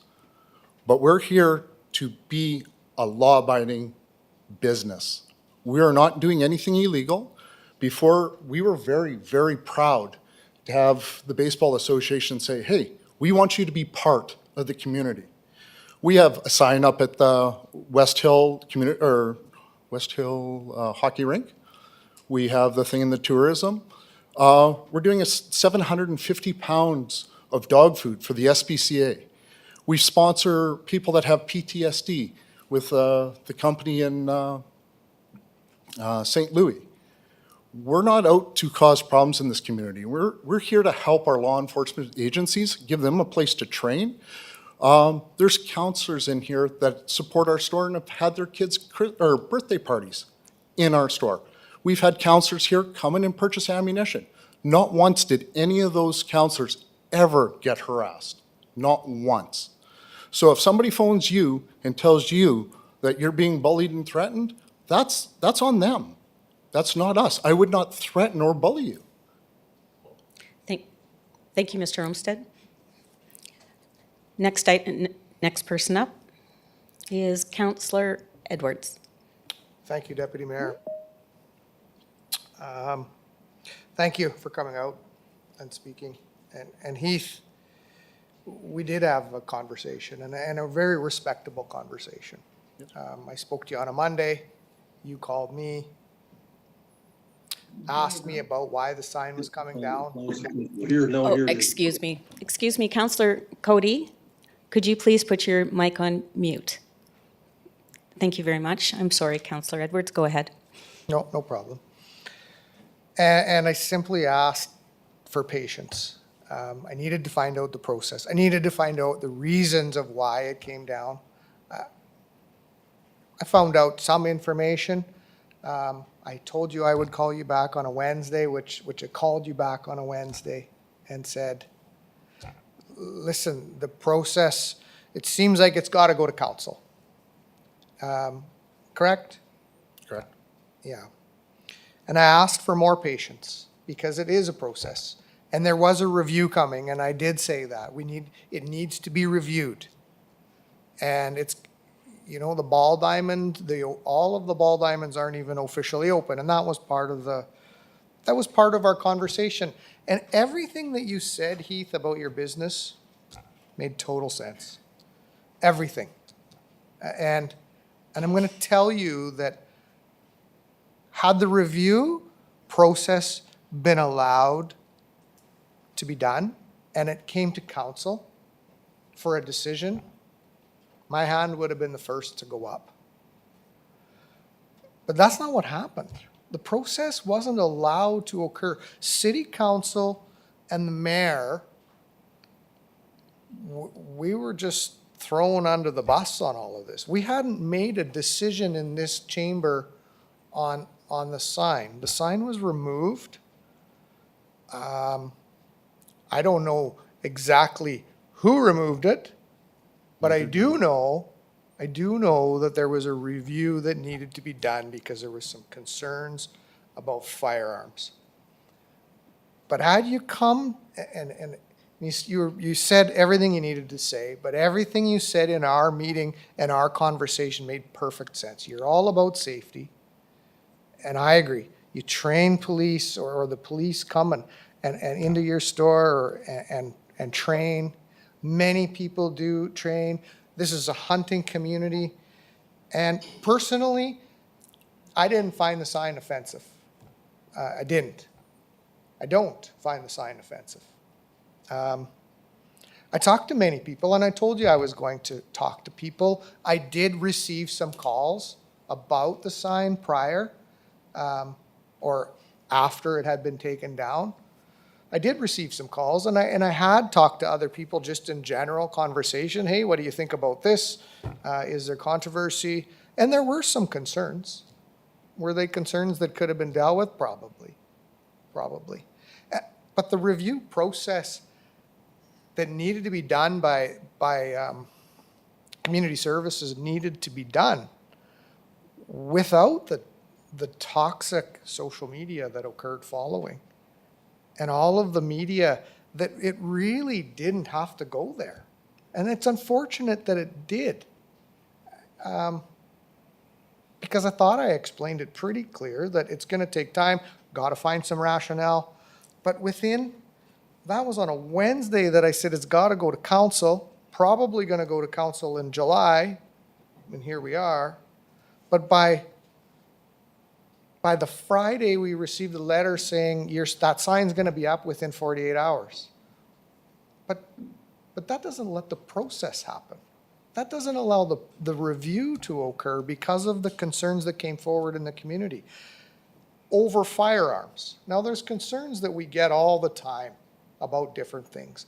But firearms, it's concerning to some people, and you connect it. And I said right away to you, Heath, that I don't know all the reasons why people are concerned, but I did tell you that I assumed that it had a little bit to do with a school shooting and at the timing, and that it's on a youth ball field. But I haven't heard all of the reasons of why people are concerned. I still assume that that's part of the concern. But everything you said, everything. This is what our business is about. It's about safety. It's about this, this, and this, and this. And everything you said was perfect.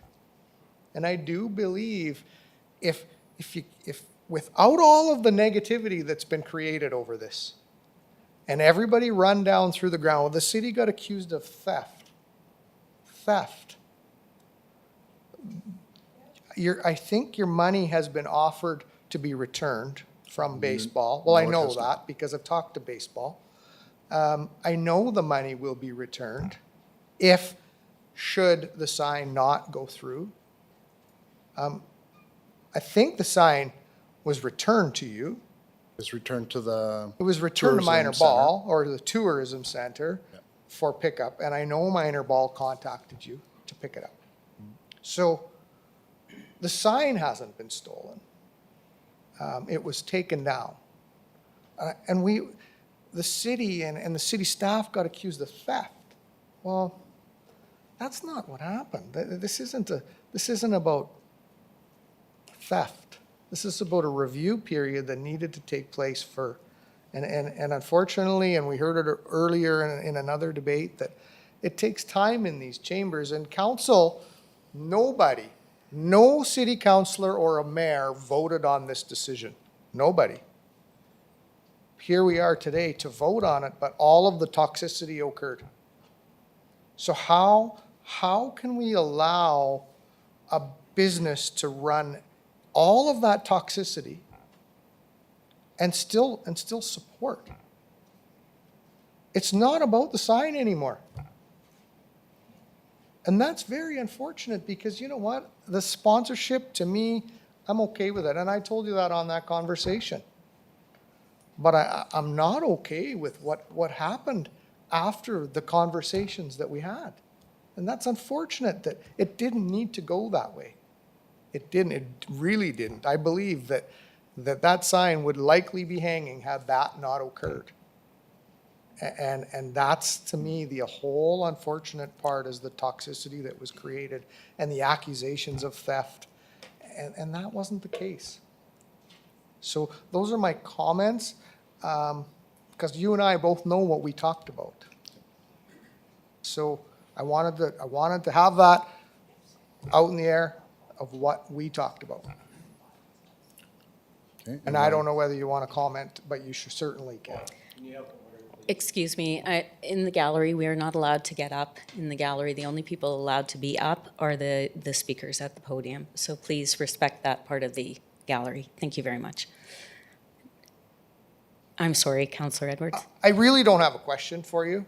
I just wanted to make those statements while you were at the podium. Thank you. Okay, and just in reaction to that, on April 25th, during your guys' council meeting, we were actually listed as one of the sponsors for the Ball Diamond. Nothing done then. Since our sign was taken down, the report that's coming out today to you folks says that the complaints came in on the 17th and 18th. Sign was already down. We noted it on July 19th on Father's Day, that the sign had been already taken down. There's been several councillors and city employees that have talked to many, many people. And as you guys have said, many, many people have talked to city workers about this. And it's been made very clear to us that that sign will never go back up and was never going to go back up. In fact, the gentleman that wrote the report today stated that sign will never go back up. On top of that, reading the report that's coming out today, the spot on the dugout's already been sold to another company. So we're kind of in the position of we were never getting our sign back up anyways. Because right in the report that you guys are getting today, it was sold to Paper Excellence. Okay, thank you. May I? Next up, May I say something? go ahead. Yeah, in response to that as well, Blake, and I appreciate all your input as well, but the signs needed to go through council to go up. But wasn't there some kind of a due process or some kind of meeting or council required to take signs down? That's what I wonder. So in response, I think I could ask the director to respond, but I think that I do have the answer to your question. That it did not, the April 17th report was a list of businesses that the ball was going to go for, and it does not have to go in front of council to until I shouldn't be answering. My brain is, and I'm trying to get it focused. I think I should ask the director later in his presentation about that. Was your question directed to Councillor Edwards? It could be to anybody. There's still signs up there. Ours is the only Okay. one taken down. Okay. Yeah, and I guess the signs guess are up that's a there and there was statement. no, those weren't brought to council. Yeah, And I am sorry, just- that was a statement and I should take it as such. Next person up on the agenda or on the speakers list? Councillor Grodnick. Thank you, Deputy Mayor. Thank you for your presentation. I'm opposed to the sign in the location. I want to state for a fact that I'm not opposed to guns. I'm not opposed to hunting. I'm not opposed to your store or your business. I'm not opposed to any of that. I'm not opposed to the sign at the West Hill Club. What I'm opposed to is signs like this, advertising a gun store, whatever gun store it might be, at a U18 facility. That's what I'm opposed to. And I'm opposed to not only gun store sign, I'd be opposed to if somebody was advertising alcohol or tobacco, or somebody was advertising, Hooters restaurants opening up in Saskatoon.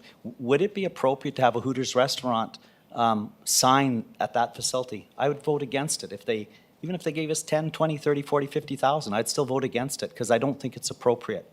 And those are my values, and I hope you can respect that our values might be different, and that's what our freedom is supposed to be about, is to be able to speak our mind and allow people to speak their mind in a respectful manner. And that's what I hope. I hope you can understand my position. That's how I will vote on future and on all signs and all sponsorship. I've been in this seat for 6 years, and we've had signs come sponsorship agreements come before us all the time, and we have to approve them, and then the sponsorship goes up. And so I don't know how all these signs were put up without council's permission.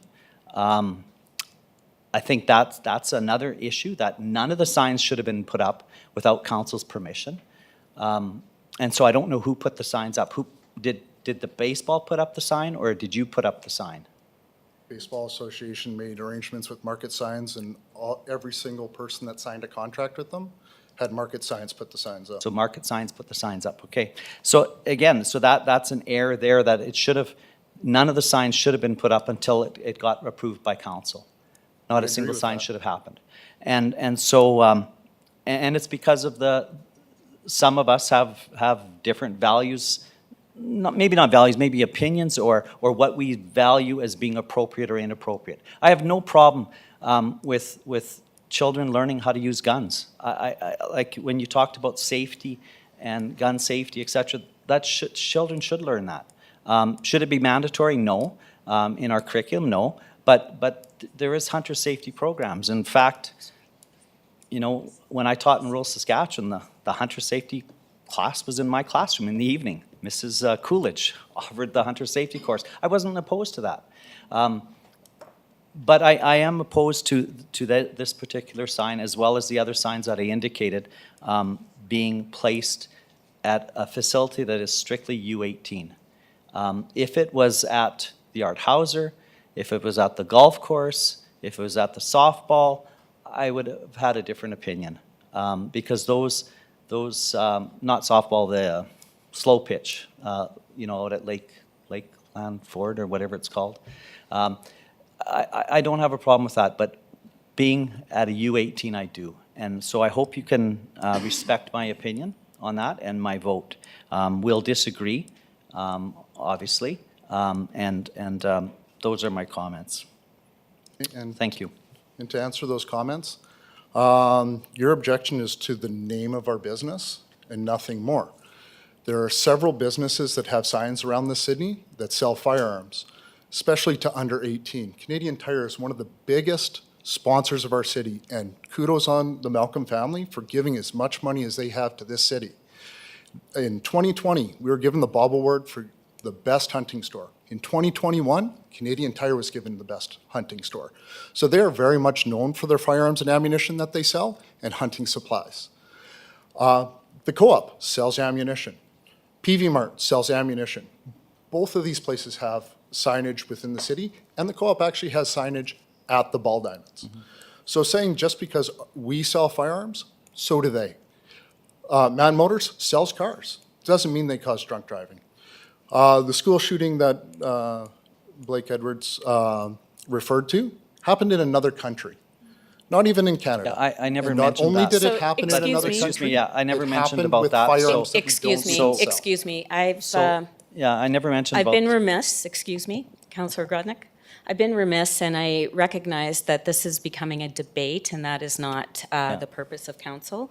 It is not to debate with people that come to present. The people that come to present are meant to present, and then, so I'm going to stop this conversation right at this moment, and if you have any further questions, or anyone has further questions to get information from the people that are presenting, that would be appreciated. Yeah, Do you have anything I'll further? just state that, yeah, I get that, Canadian Tire, et cetera, but they're not advertising, Co-op is not advertising alcohol at that on their particular sign. We're If they were continuing with the advertising- debate. If they were advertising Co-op alcohol store or beer store, I'd be opposed to it. I would say no. Because at a U18 facility, I just don't think a U18 facility should have that type of We advertising. do have a presentation coming, Yeah, so with that, thank you, thank you. Councillor No, I'm Grodnick. done, thank you. Mayor Dion, is that, Yes, and I've heard your instructions, so I'm going to Thank keep you it very very much. careful, and I'm going to keep calm. thank you. I'm just I have a hard enough time with this apparatus. check something the gentleman said. Okay. Okay? You said it didn't come from your store. Okay? All this negative advertising. Okay? Sorry? The threats and stuff that I was getting, you said none of them come from your store. I never phoned you or threatened No, you. no, that's what I mean. Okay, but you said it wasn't your store that caused me to get all the negativity, the threats and stuff like that. Okay, you did make that statement that none of it came from your store. Okay? Okay? My rebuttal to that is, I was not on the John Gormley show. That's when I got the death threat. I was not on the John Gormley show. That's when I got the death threat. And I'm thinking to myself, first, why are we on the John Gormley show? Like, it's a sign. So I just want to fact check. It's your social media pages and your social media comments that cause the negativity that's in this room today. Thank you. Any other questions for the presenters? I'd like to thank you for coming and spending your time presenting. We will move on to the next part of the agenda. Thank you. Next up is the Director of Community Services and Dwayne Kripp.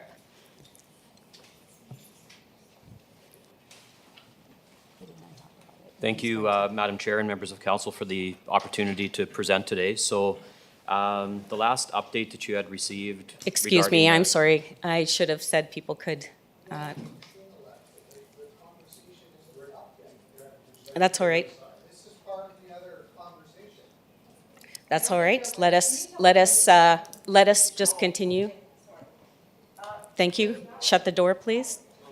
Please shut the door. Thank you. Oh, close is a much better word than shut the door.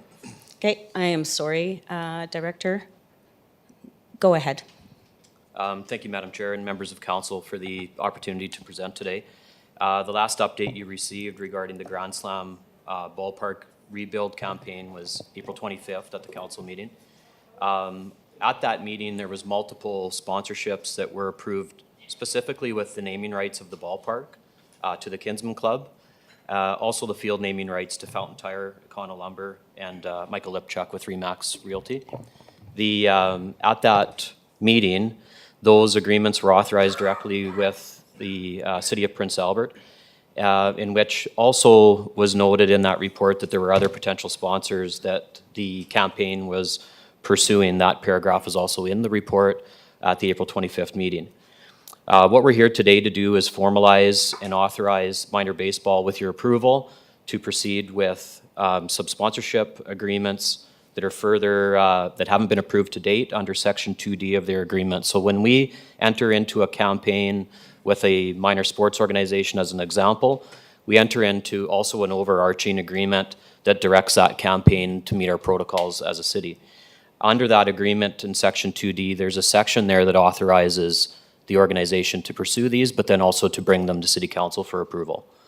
The ones that you have outlined in the report are outfield signage, base signage, the building of dugout roofs, some very quality in-kind roofing work that's going to be completed, dugout signage, and a significant amount of landscaping work that is very appreciated and is in front of you today for approval. When we seek out sponsorship opportunities in the community and beyond, the prioritized opportunities come from those businesses or corporations that are positive partners with the city, that show mutual benefit and mutual value in signing those agreements. So we believe the target audience that we bring through our recreation facilities, our visitation each year is over 100,000 annually.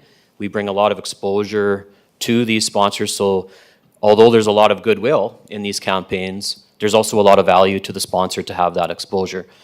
We prioritize those that are positive partners with us.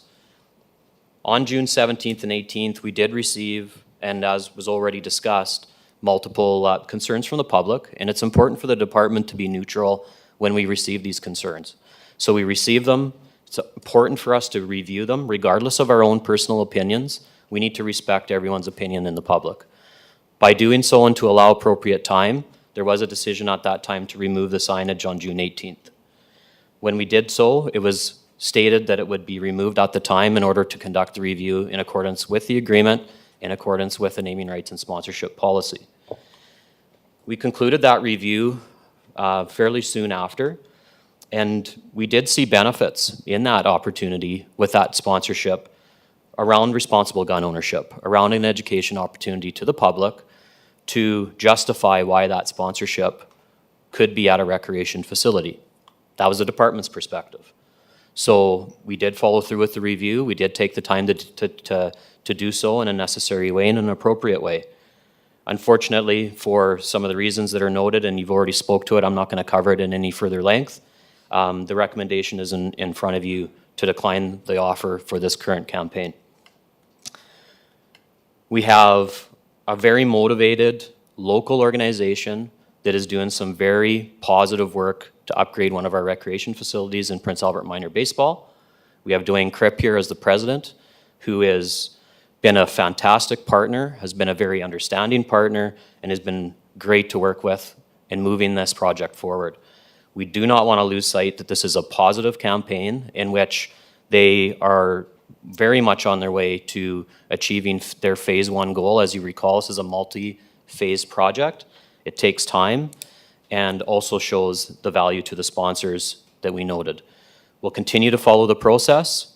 We did require time and patience for this review to be concluded.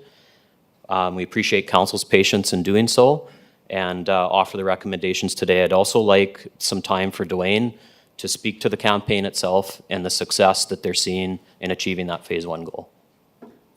Okay. If Mr. Kripp could go to the podium, I'll open the podium. Welcome again, Mr. Kripp, two hats twice in today. one day. So, and we really appreciate that. You would have 5 minutes, and again, stay at the podium. Yeah, and please lean in. You're a little taller than the what the mic allows. Thank you for the opportunity. I was asked to give an update on the project, and as Jody indicated, phase 1, for all intents and purposes, will be completed in the next couple of weeks. We have the 2 diamonds, diamond number 1 and 3 have been completed, and we've been playing baseball on there since the beginning of the season with fully developed baseball mounds. And I'm happy to report as well that we've already had 3 tournaments come into the city on those 2 diamonds, which the last one, which I know the mayor was at yesterday. So the overall project is coming along. The major part right now that still needs to be completed is the landscaping for the expansion of the 15U diamond, Lipchuk Field. And we had a little bit of a delay in June simply because of the weather. It was not conducive to getting in there and doing all the backfill that would be needed. But for that part, it will be completed here within the next couple of weeks, in new fencing. And unfortunately, our season is winding down now, so we won't have any play there until next year.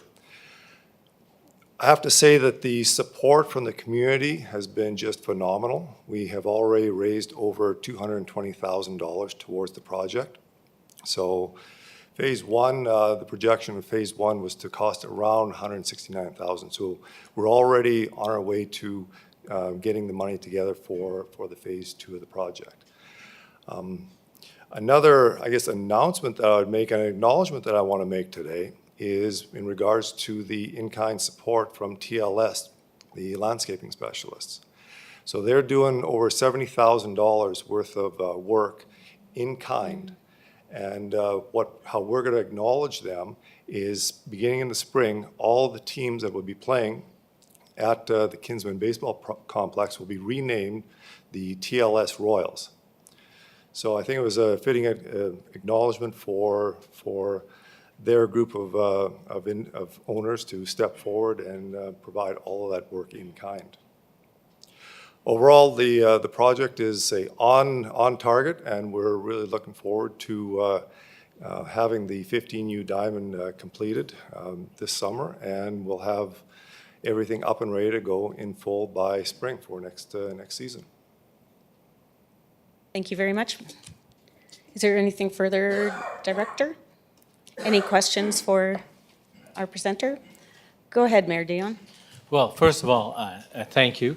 I did spend Friday, Saturday, and Sunday there. We had the under 13 provincial championships. So we had teams from Saskatoon, Humboldt, NIP won, unfortunately. I won't bring up NIP one.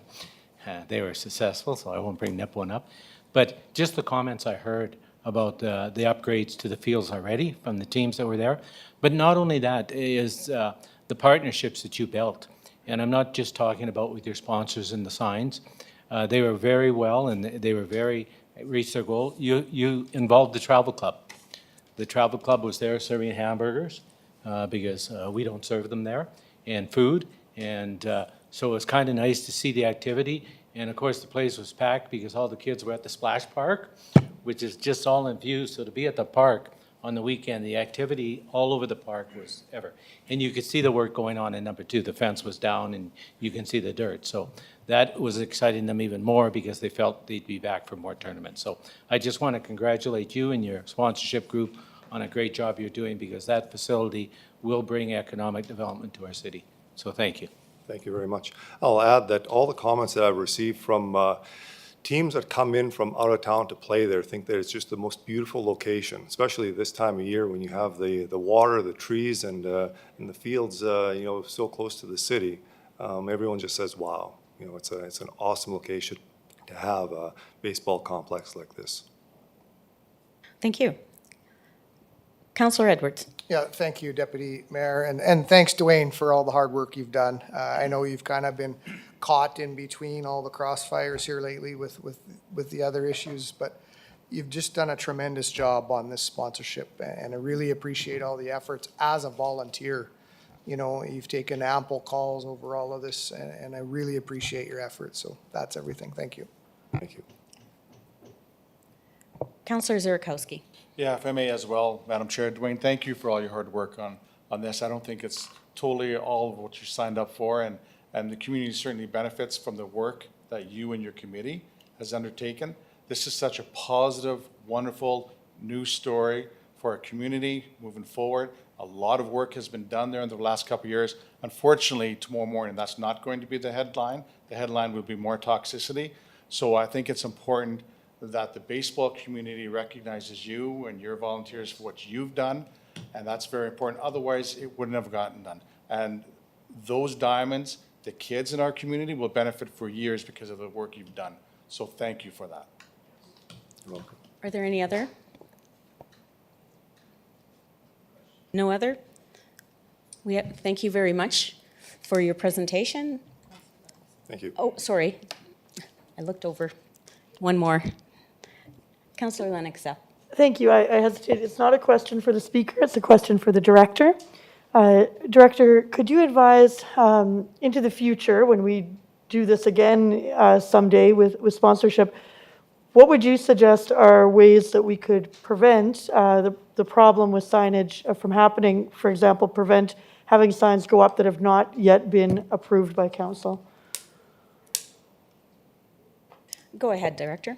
Thank you, Madam Chair. So that's certainly something we're continuing to review. Communication's key when you're working with multiple volunteer organizations in these types of campaigns. We rely on them very, very wholeheartedly in a lot of the projects that we accomplish in the community. So the communication factor to make sure the process is clear, that's the department that needs to do better there. So as far as process and timing, certainly that's something that we can improve upon. However, I think also it's been since 2015, since our naming rights and sponsorship policy came into effect. We've had a ton of success since that time on the sponsorship end of things. But with anything, I think it's appropriate over that course of time to have a good internal review, bring that review back to council. We're going to start that work right away to make sure that that's clear as well, because that'll help us as we communicate to the groups in the future on the process, and also maybe what is appropriate, what isn't. If we can have some of that clear when we, at the outset of some of these campaigns, it certainly could make sure that that's clear for these volunteer organizations. But lastly, if I can, and I do want to reiterate, it's important that we enter into these types of positive partnerships. It also needs to be a positive partnership for the city. It's a partnership for the sponsor, for the business, but it's also a positive sponsorship for the city as well. And those kind of situations we can't control. We'll deal with them if they come up, We'll review them accordingly, and then we'll present a recommendation to council, and that's what we've done today. Thank you. Thank you. Councillor Zurikowski, Questions to the director now? please. So if I may, I want to make sure we have an opportunity for administration to talk about the results of the review that was mentioned today. So maybe you touched on it, maybe there's something else that needs to be said. This is certainly the first time we've had this conversation in council chambers. So, and Councillor Edwards alluded to it before, so often we have to let our residents know there's a process, you need to be patient. I'm sorry about that, but that's democracy, and that's the way it is. This is probably the first time I've seen this with social media campaign negatively impacted the results of what somebody had wished for. So, but I still want to try and hold that at bay and still try and deal with the core issue. So the core issue was complaints were received, concerns were received, a review was done. What was the result of that review? And can you also touch on the policy that allowed administration to remove that sign during the course of that review? So that's sort of a package conversation. Sure. So upon receiving the concerns, what will trigger a review is anything that may be deemed sensitive in nature. So again, remaining neutral as a department, hearing the concerns come in from the public.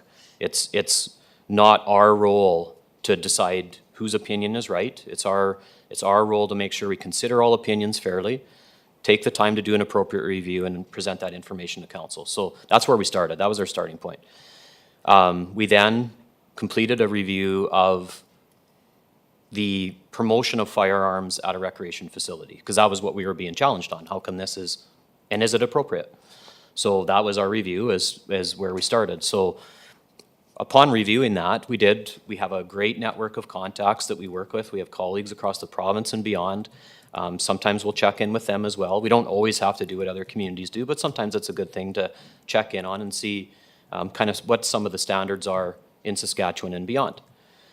We also seen through the review that the business itself, the opportunity to promote responsible gun ownership, which I think is very necessary in our society today, is something that the business does very well. So our review certainly was leaning in that direction. That was what we seen. There was some very good opportunity to use that in partnership with the business to justify if anyone had further concerns from the public as to why the sign would remain. That would be our answer. There's some very good educational opportunity here that would benefit society in general. So before we had a chance to bring that recommendation and that opportunity to council, we're all aware of some of the reaction that was generated unnecessarily. And unfortunately, that coupled with some previous negative interactions with a potential sponsor in our facilities makes it very difficult for the department to provide a recommendation to council that this is good for the city. Not just good for the sponsor, but it also needs to be good for the city. And in that review of whether or not it's mutually beneficial, we didn't feel it was in this case. Thank you for that. That helps me out. I appreciate that. That's the question I was waiting to ask until we can get this on the agenda. And it's too bad really that other folks couldn't remain here and hear that conversation as well, that they left after the one-sided information is out. I myself, I'm certainly willing to be open-minded, and I certainly wasn't me that shared a concern about the sign. I have no problem with that sign. I have no problem with the business. I think that business fills a niche in this community that has been absent, and I'm very excited about those opportunities. To me, it's not much different from a bowling alley. It gives us something else to do in this community, and I'm excited about that. To me, then it falls onto that relationship part, and there's no obligation on behalf of the city to participate in that relationship. To me, this is such a positive thing for a community that this toxicity that was undertaken on social media, and you know, unfortunately, some people believe the malarkey just because it's posted on social media and they run with it, rather than waiting for the information to get out.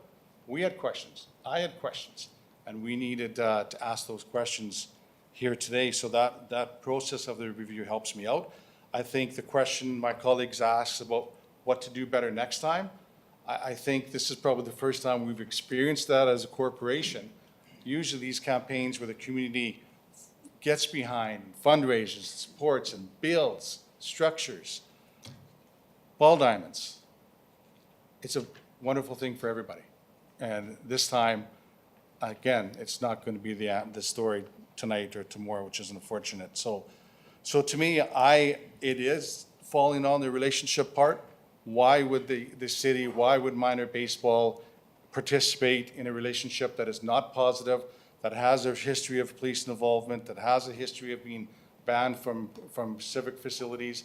I'm concerned about that relationship moving forward.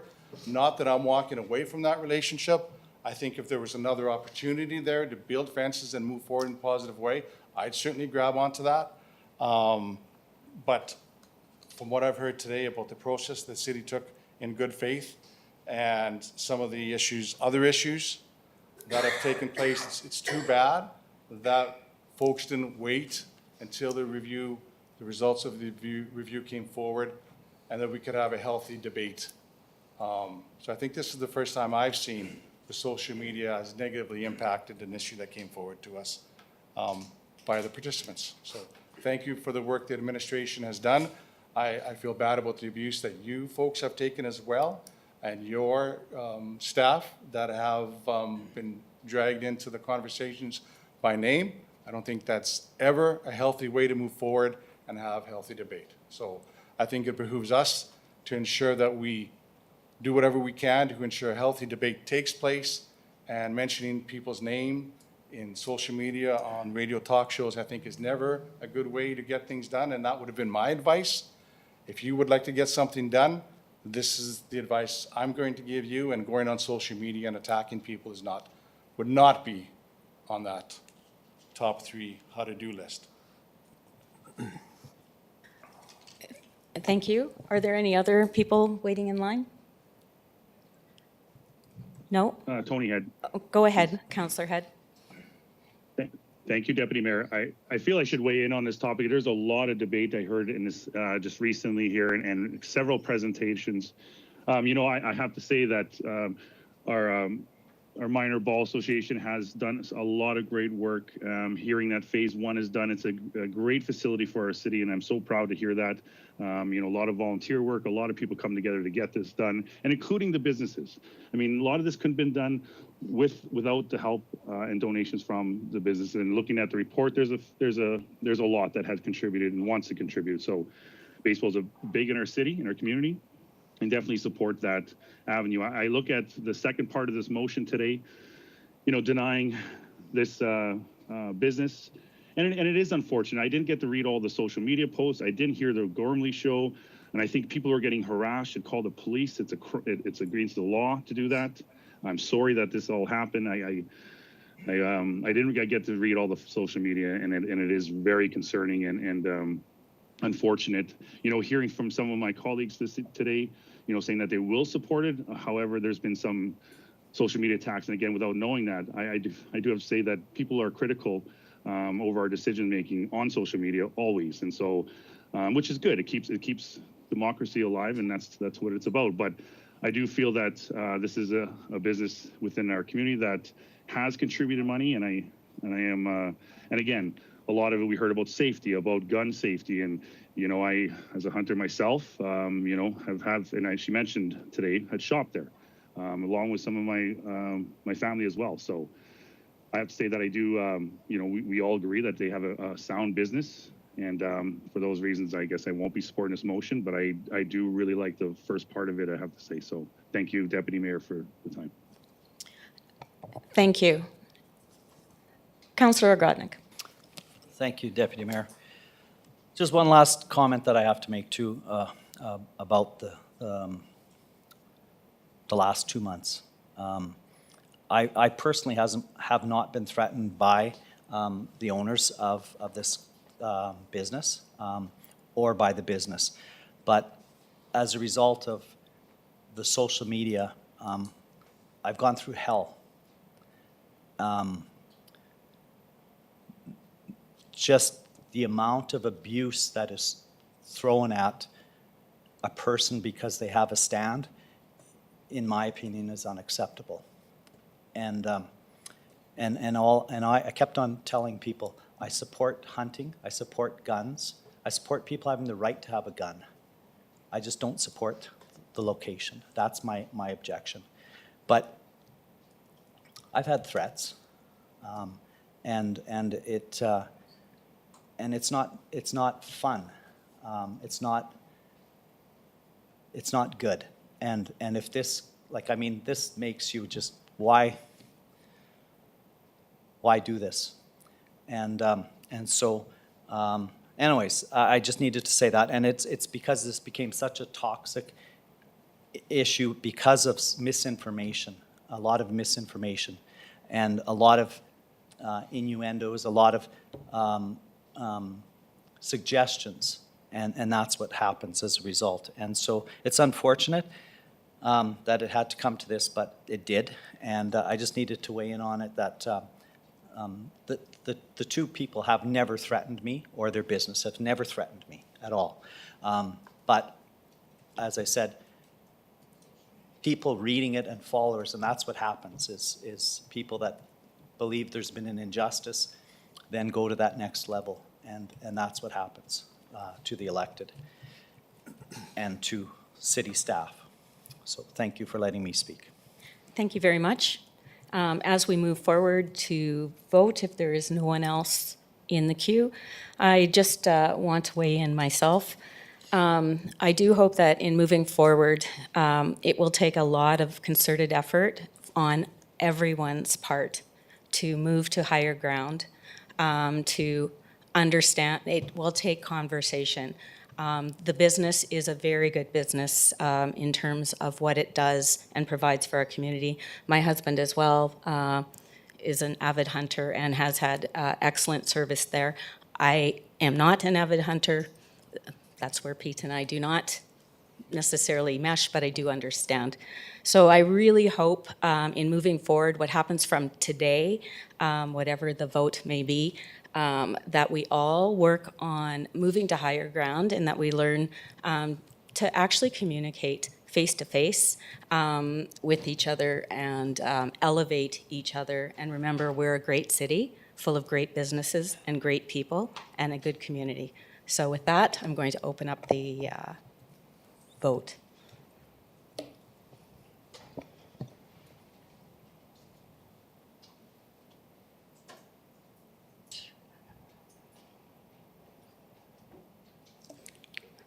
The vote is now open.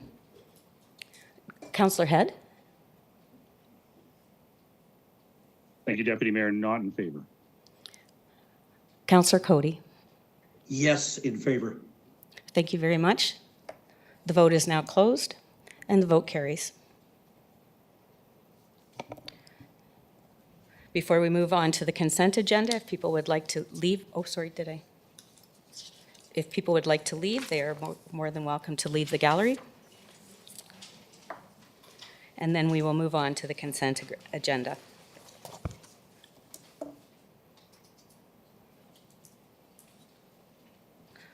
Okay, we have before us the consent agenda.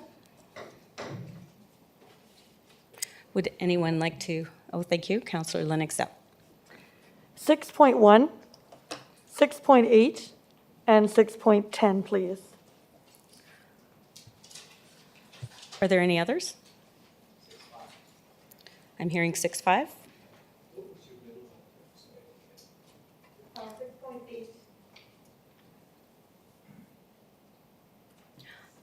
Councillor Zurkowski.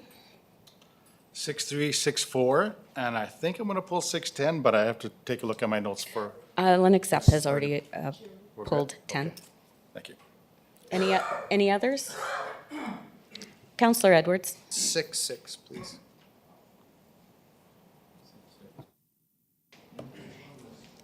Any others? Can I have, Thank you very much. Just one moment. Go ahead. I'll move the balance Thank you. as indicated. Thank you, Mayor Dion. Okay, let's move on to first item pulled, which is 6.1. Sorry, I forgot. Thank you. You guys all understand my, thank you for, okay. The vote is open. Oh, no, it is not. The vote is open. Counselor Head, In favor. Counselor Cody, In favor? with that, the motion carries. Item 6.1, letter of concern regarding public transportation services. Counselor Lennox Zell. Thank you. I move, and I provided this to the city clerk, but I know she's got a lot going on on her plate. I move that that city administration prepare a report outlining options, feasibility and options, thank you, for improving service to our transit users.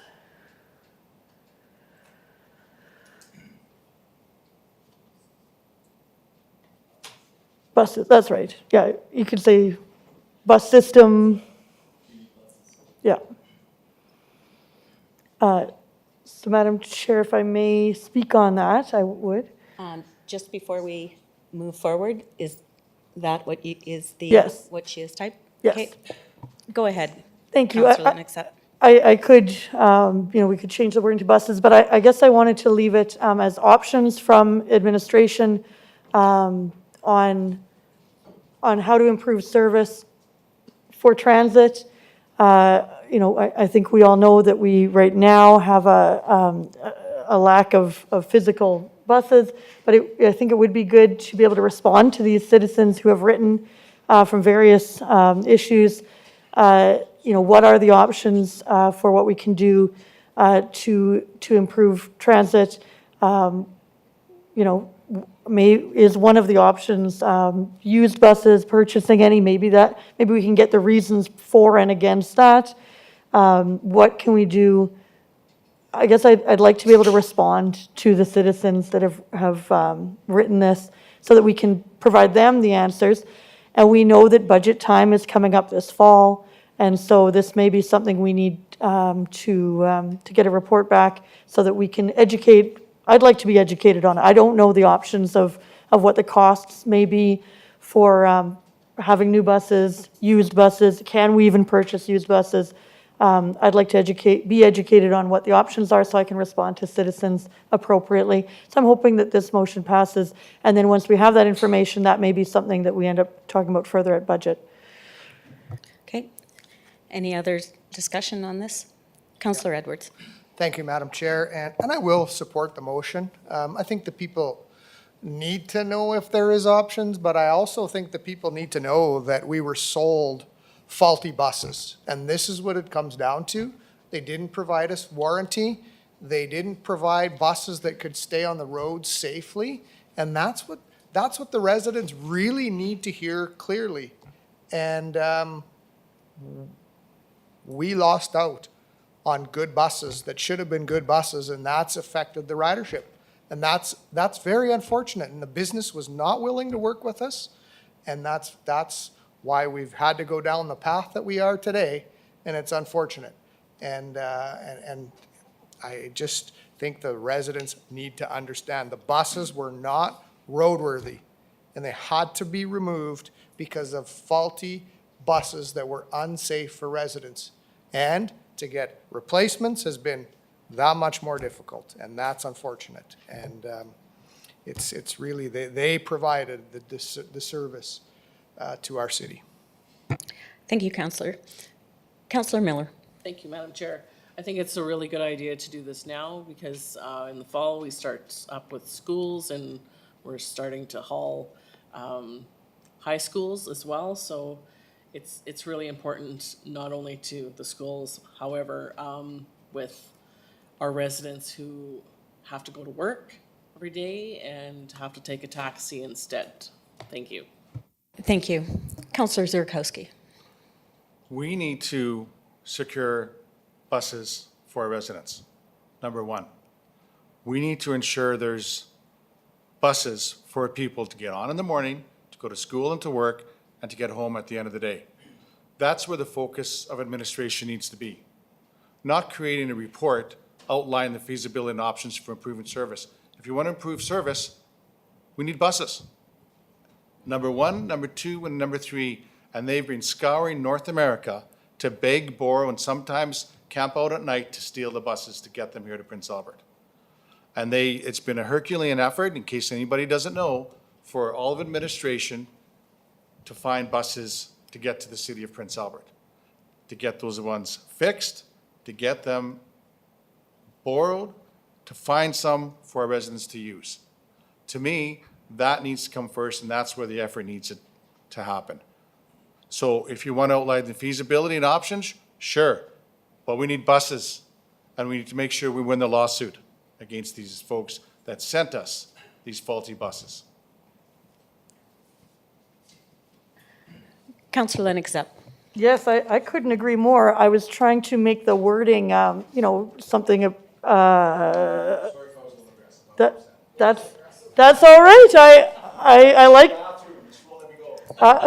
I would definitely advise giving Councillor Zerkowski a washroom break, but no, I appreciate, no, I don't think there's anything to apologize, because I couldn't agree more, and that's how upset our citizens are, right? What I heard from Councillor Zerkowski reflects what I'm hearing in the community. It's exactly what I'm trying to get at with this motion. I was just trying to, I guess, make it something that council would support and vote on, but maybe a better way of wording it is feasibility and options to procure buses for public transport. Is that what we're?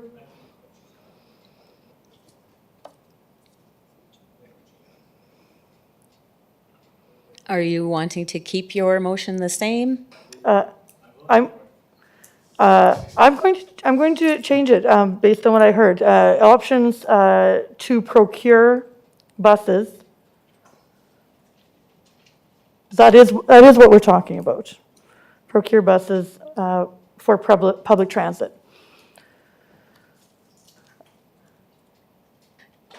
Could I make a suggestion that says and maintenance, procure buses and maintenance? Procure buses and, yeah, and ongoing maintenance. Yeah, something about the maintenance as well. Ongoing. You, okay, I am sorry, take that off.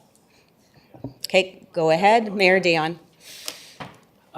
Yes, and I think the motion is timely. I'm going to support it strictly because we have to remember that the school divisions have announced they're not hauling school kids. So I think by the middle of August, we have to have enough buses, and we have to have an intimate plan, not only to get people to their shopping and their doctor's appointments, everything else, but we're going to be obligated now to get our students to school. And we have a great opportunity to increase our revenue flow with what's going on. It's unfortunate we had a blimp with the defective buses, but let's get past that and get our service up and running, because that's going to be part of the lawsuit, and do whatever we have to do to get buses.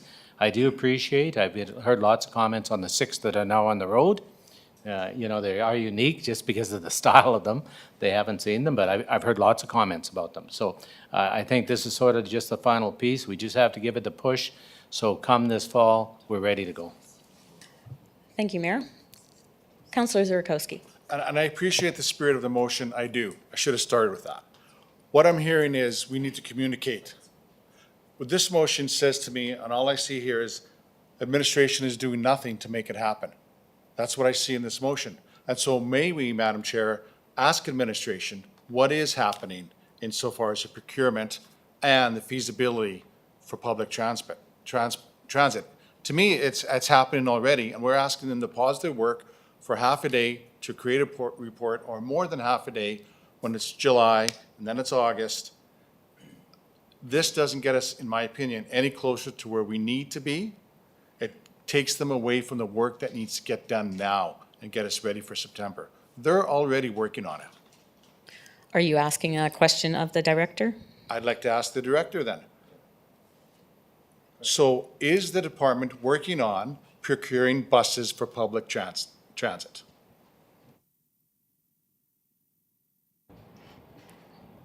Thank you very much. Go ahead. Thank you, Deputy Mayor. And we understand that it has been an unfortunate situation for transit, and we do apologize for the inconvenience that we have caused to our riders. And since the beginning of this, situation, at the very beginning, we have tried to basically secure some buses in order to minimize the interruptions in our transit. We were able to add some school buses that we retrofitted them in order to provide at least basic transit needs for our transit and not to just leave our riders face that difficult situation. And then we tried to basically maintain those buses, as these buses were basically retired school buses from other services. So maintenance was also another challenge that we went through, because just keeping the buses up and running, that was a challenge due to the COVID and delivery and whatnot. And after that, so we have been working with the limited resources that we have. So that's something we probably should keep in mind. And after that, we worked with our first bus, and that's the contractor that operates the transit. And we were successful in finding 6 leased buses. And those buses actually arrived in Prince Albert. 2 of them are on the road right now, joining the other transit buses that we have. And 4 are to join the service by the end of July. So we do believe that by the end of July, once we have those other 4 buses retrofitted and going through the safety and inspection to meet the Saskatchewan criteria, we do believe we're going to be in a better position in terms of maintaining and providing the public service. Thank you very much. Councillor Lennox-Up. That is wonderful to hear and a great improvement, and that is wonderful. I would point out that so far, at this stage, we haven't ever had a public document that I can answer people with when they ask me. You know, there's questions that were in these letters. I want to be educated so that I can give the good news that I have not heard before, so that's very good. I still stand by my motion, even though we've heard a little verbal blip. I'd like something in writing so that I can be educated and have that information, and that is great. So I guess that's one importance of this motion. The second for me was I really didn't want us to get to budget time and not and be surprised or not have the dollar figures or the information we might need about, is it leasing, is it buying, is it used, is it new? I don't know any of that yet. And so I think this report can be helpful. I like Councillor Zurkowski. I don't want to have administration wasting a bunch of time, but since they have some good news, I think it wouldn't be unreasonable to have it in writing for us to be able to educate the public on this. Thank you. Thank you. There's a motion on the floor. If there's no other speaker, I will open the vote.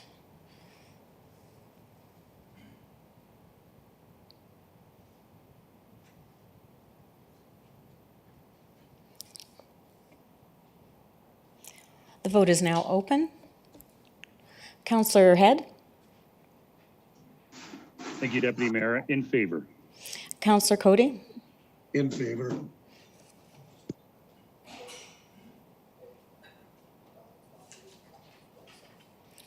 Okay, the vote is now closed. Motion carries. Next item up, 6.3, request to implement bylaw to prohibit stunting. Councillor Zurkowski. This is 6.2? 6.3. 6.3 you asked for. Got the wrong number? Yep. You wanted 6.2? Yep. In my record, I have 6.3. May I make a motion to consider 6.2? Instead of 6.3. Being that I have never done this before, I'm looking for some guidance. That's what I just did. Okay, Yeah. then we will change it to 6.2. No, 6. Oh, yes. No, he's making the motion for this one, because it's already there. Okay, sorry. Yeah, thank you very much. Motion Receive and file. Okay. I'll make the motion that is in front of us for 6.3. Okay. Any discussion?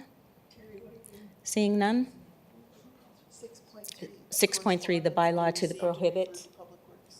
And then he'll make a request for 6.2. He wants to move that one? Yeah. Yep, that makes sense. So 6.3, Because today hasn't been we any are, harder, has it? I am opening that for a vote. It is now open. Counselor Head?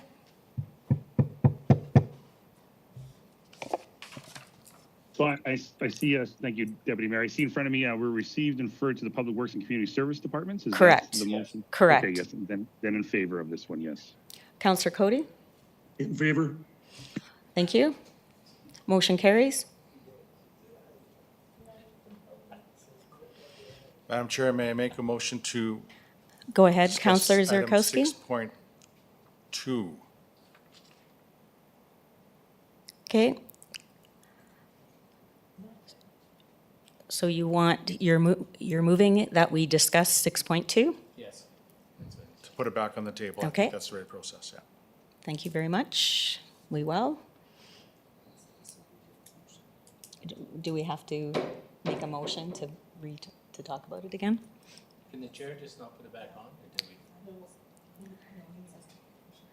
Okay, we are going to have to vote on this item to put it back on the table. We just have to wait a minute. We understand the clerk and her assistant is working on it. My apologies, Madam Chair. No worries. I can hardly wait till we're all perfect. Especially me. I like it.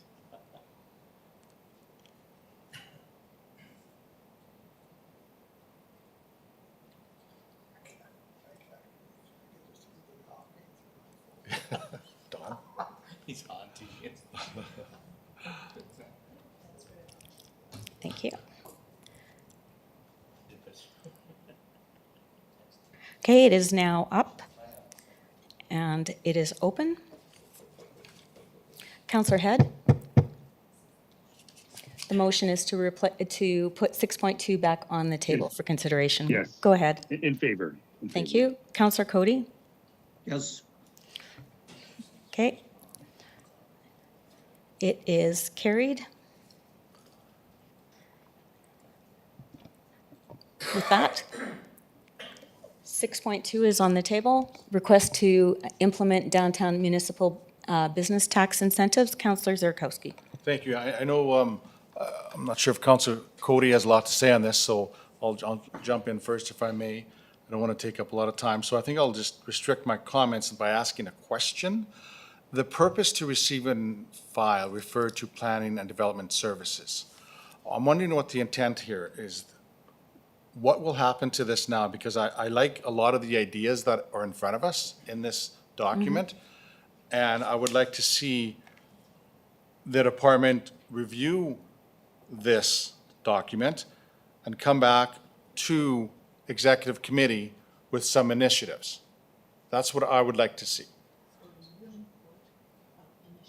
So I would like to move that we receive this document, refer it to the department, and come back to us with a report to review these initiatives. For review and report So basically to review and report back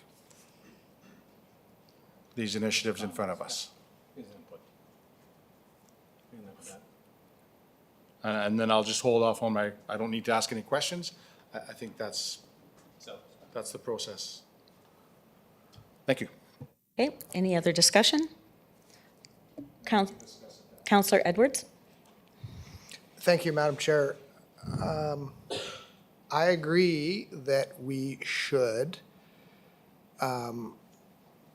discuss it for sure and come back with the review of incentives, but I also believe that we should do some strategic planning as a council on other incentives as we've done in the past. And these ideas that have been presented towards us could come forward towards that strategic planning. I think that there's several initiatives that we approved a number of years ago that need to be reviewed because they're outdated. And they're, or maybe non-existent. So I think that that fits personally. I don't know how we maybe that's just for general discussion, but I will support the motion. I like the ideas, but I also think that there's some other good ideas that I've heard about. So hopefully we can have some input on some of those initiatives. Thank you, Councillor Edwards. Mayor Dion.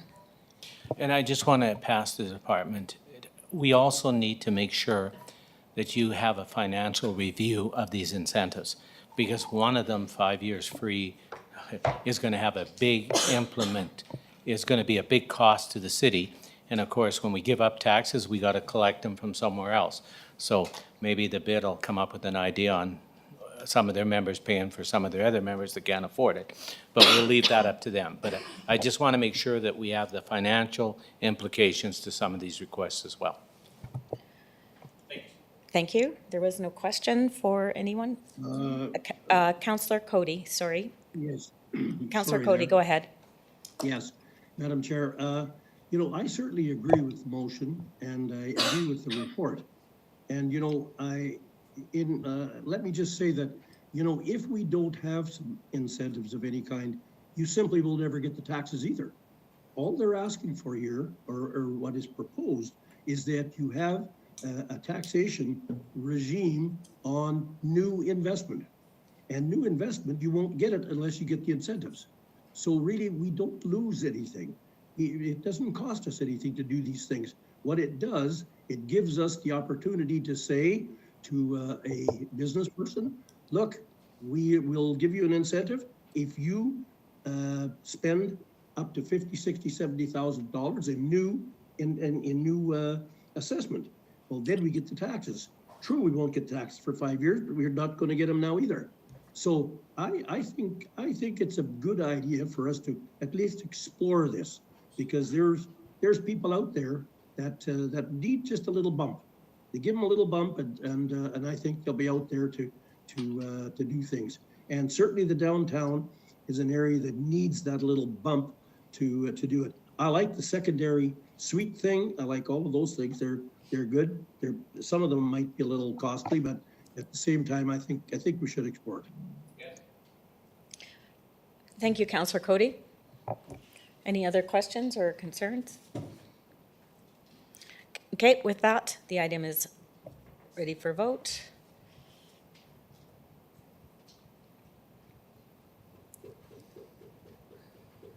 I am going as quickly as possible. The vote is now open. Councillor Head. In favor. Councillor Cody. In favor? Motion carries. Next item, 6.4. Request to improve the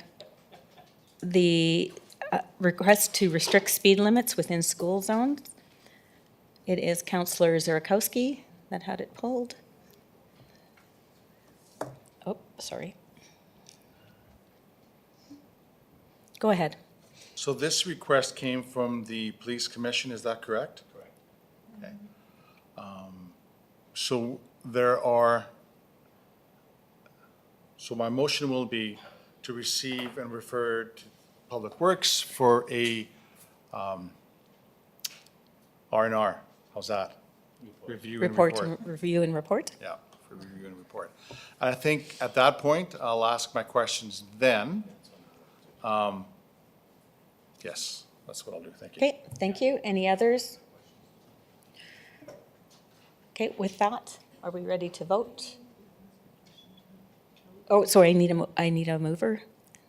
Councillor Zurikowski, you're moving that? Okay.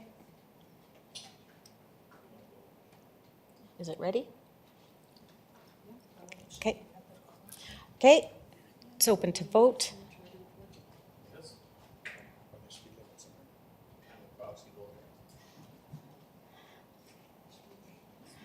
Yeah, I got it. The vote is now open. Councillor Head, Thank you, Deputy Mayor. In favor. Councillor Cody, In favor? motion is carried. Next item, 6.5, request to improve the planning and budgeting of city beautification. Councillor Ogrodnik, go ahead. Thank you. I'll move the recommendation and just a few comments. Like, looking at the letter, you know, I guess what I get out of this is that, you know, as much as we do, we're not communicating enough to the public, or this particular person doesn't, I don't know, read or follow along with what we talk about in our Community Service Advisory Committee, as well as with everything that the Community Services Department does. I mean, we've had report after report talking about making our city more attractive, whether it be tree pruning to, you know, our initiative to beautify Second Avenue. And I think a lot of residents don't realize where the city limits are. And sometimes when you drive in from the south in particular, coming north, you think that all of this is the city of Prince Albert. It isn't. It's a lot of it's in the RM. And so I just needed to mention that I think our city Community Services Department and our summer staff do an excellent job at city beautification. You know, the banners and things like that. You know, we've talked about that at our meetings, and yeah, it's a good idea. Plants downtown, I mean, that would be an initiative with the pad bid to maybe do something like that.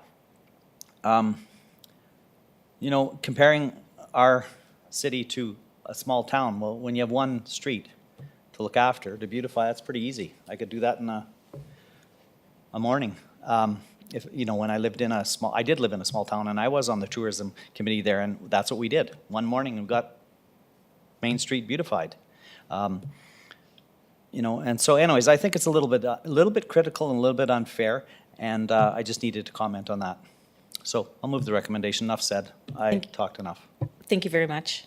Anything else? Let's open this up for a vote.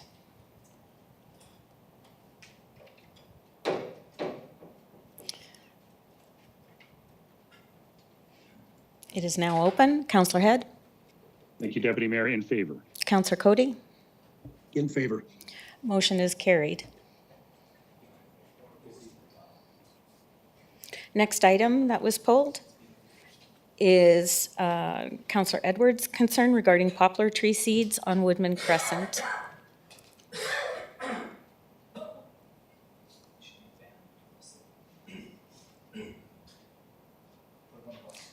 I'm sorry, Councillor Edwards, go ahead. No problem. Thank you, Deputy Mayor. I will move the recommendation with some comments, and part of the letter states that obviously we can't cut all of them down at one time, but I think it's time that we really had a hard look at these poplar trees and start cutting 10, 12, 15 down a year, whatever the number works, and start replanting, because these trees, number one, they're old, and we've gone through droughts, and they're a mess, and they're everywhere, and I think we're the poplar capital of the world.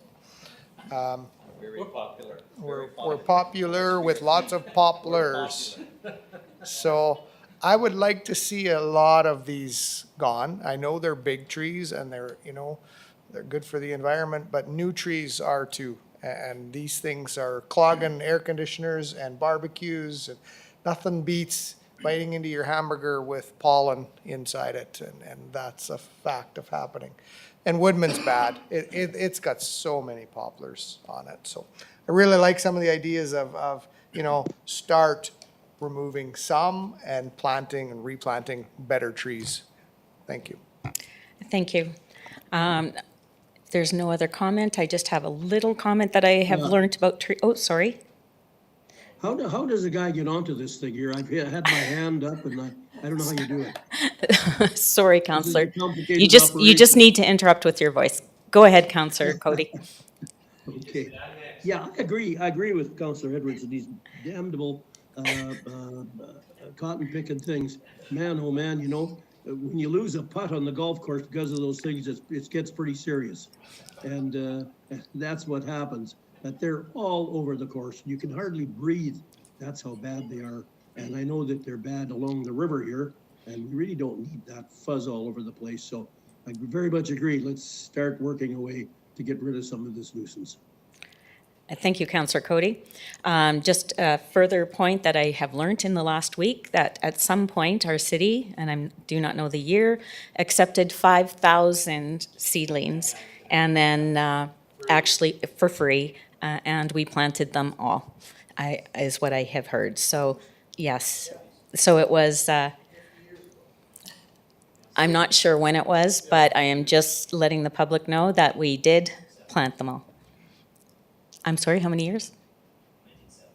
1970s. So with that, oh, sorry.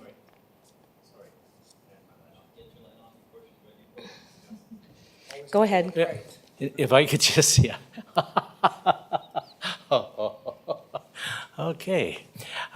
What I would like to suggest in the department is when you look at the plan, if we're going to decide to start to remove them, that we should start in our neighborhoods first, because that's where we're getting the most effect. I do understand the golf course and other areas, but if we're going to start a plan of replanting, removing and replanting, I would really suggest that we look at the neighborhoods first, because that's where we're getting the complaints. And I forget the name of the park. It's in your ward. And I went there, and it looked like the guy had a snowdrift leading up to his barbecue. That's how much fuzz had blown in. And, you know, so I like the idea that we come up with a plan to be proactive, but I just suggest that start in the neighborhoods and then move out into where other places that we do have them. Thank you. Any other? None. I will put it up for vote.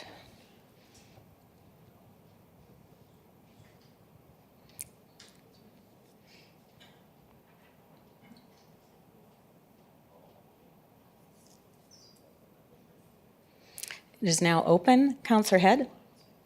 In favor. Councillor Cody? In favor. Motion carries. Next item. 6.8, request to install fire hydrant at 215 12th Street West. Councillor Lennox Zepp. Question for administration. In the department's opinion, is there a need for a fire hydrant here around the 200 block of 12th Street West? Go ahead, Director. From our perspective in public works, we don't need the fire hydrant. However, I think that's, understand that's required under the building code.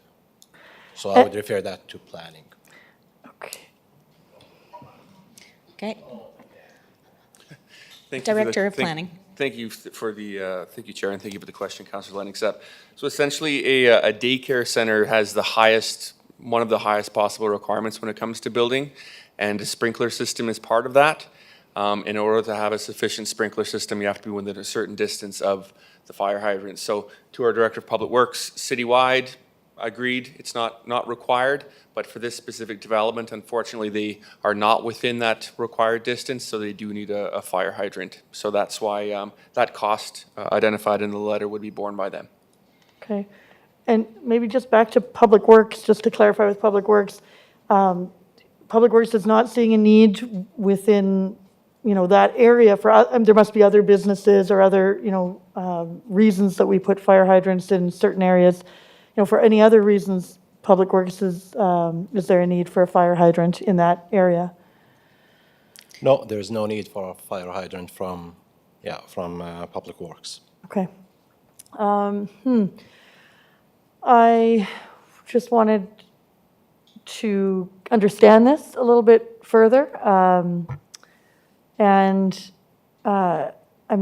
This is also a business, right? Earlier tonight we were talking about, different tax incentives for businesses to operate we as a city want to have appropriate childcare facilities that are following building codes, and this is a business that wants to operate and would then pay, I guess, some fees to the city, maybe not all, but to support people to be able to work and in our community.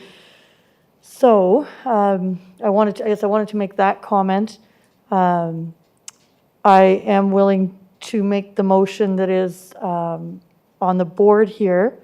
Another comment is that this citizen operating this business, they brought this to us because obviously Public Works can't authorize that kind of spending, right? And so that is why it's come to us.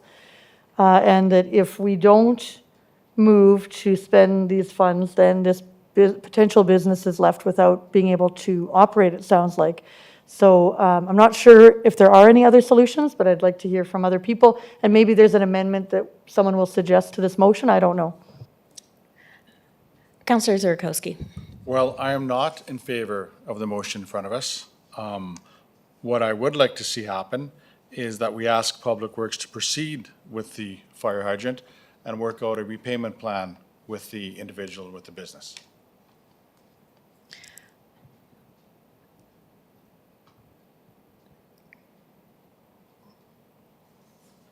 Councillor Lennox up. Yes, that's a much better solution than I knew of. And so, yes, I would suggest that as a motion, that the fire hydrant be installed and that administration work with the individual in regarding a payment plan. Thank you. Sorry, Mayor Dion. No I problem. did that because it was That's why I a kept motion. quiet. Thank you very much. Well, I do not support the motion, okay?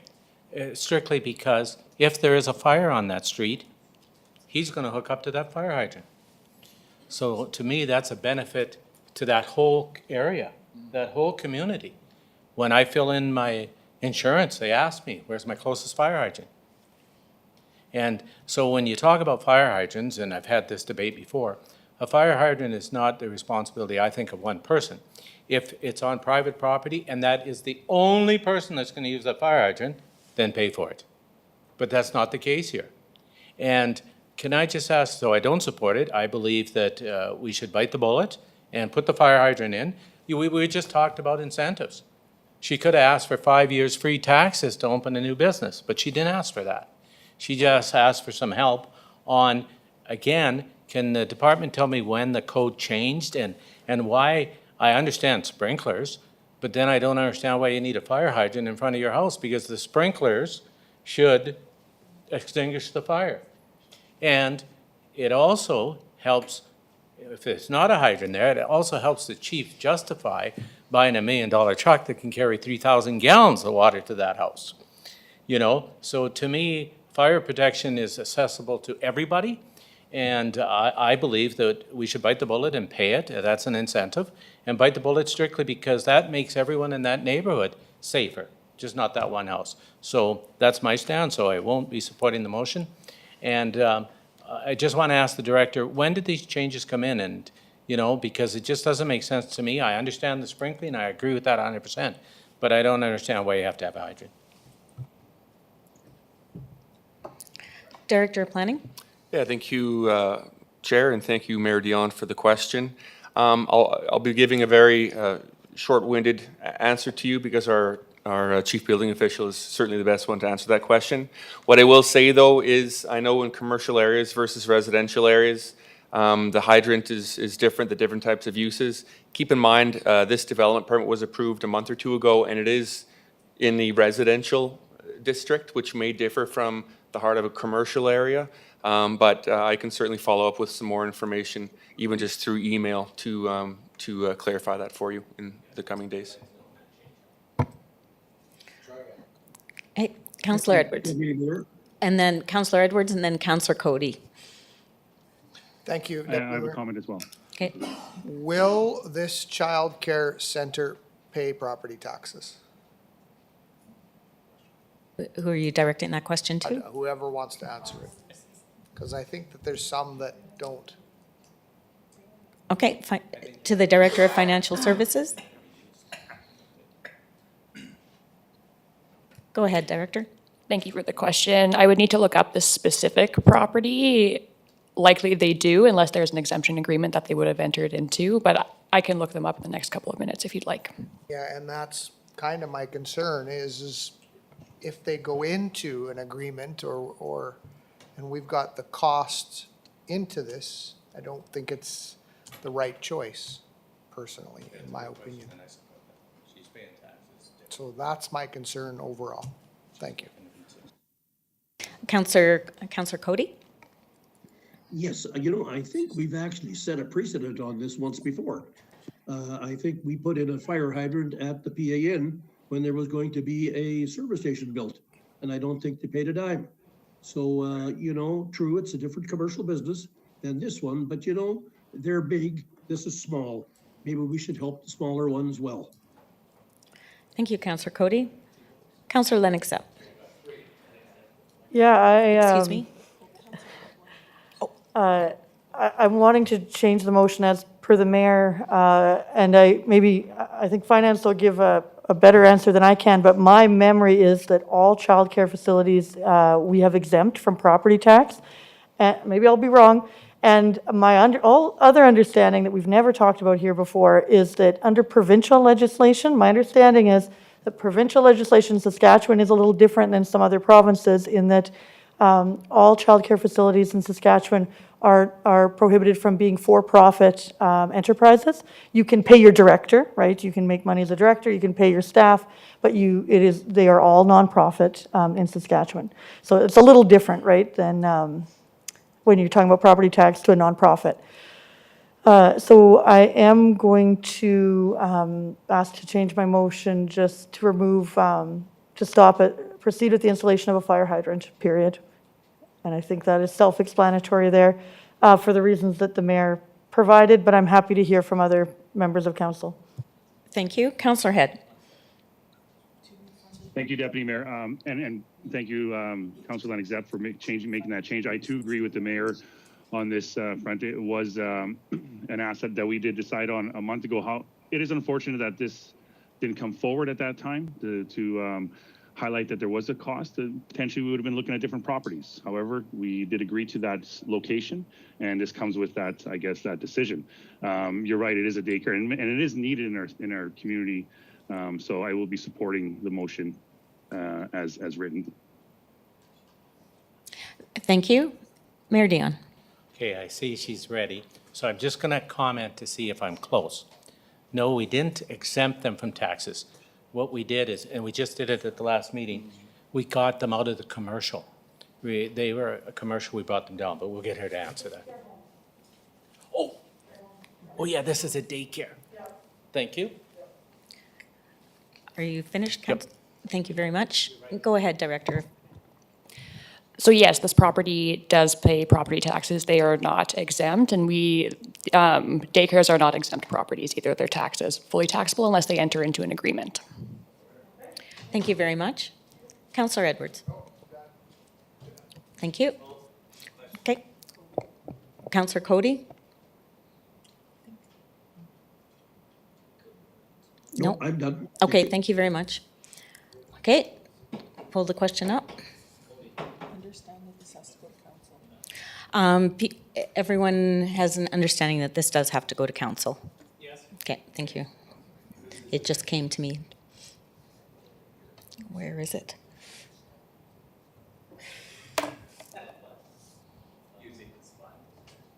There it is, sorry.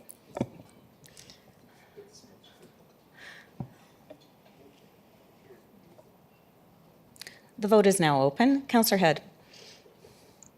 In favor. Councillor Cody. In favor. Motion carries. Next item, 610, June 2022, updated status on capital projects. Councillor Lennox Zepp.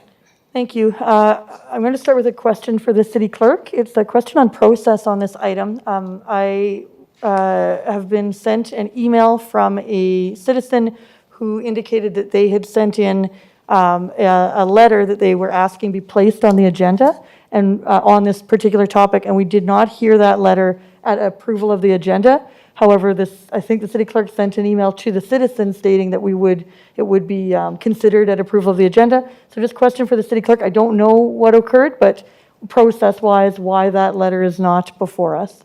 Go ahead, City Clerk. Basically, just upon further review of the correspondence, a lot of the questions that he were asking were not pertaining to this particular item and had already been requested, and a request is already in motion for this particular person. Okay, I appreciate that answer. I will move the motion, and then I had a couple of questions for finance. Okay. So Just one moment, please. Finance. Yes. Go ahead. So I need to ask these so that I can educate myself, because I need to be able to answer citizens. And so is finance expecting that the civic facilities reserve to sit at a deficit by the end of this year? Oh, I am very... Just one moment, please. And everyone, let me clear. Please. Go ahead, Director.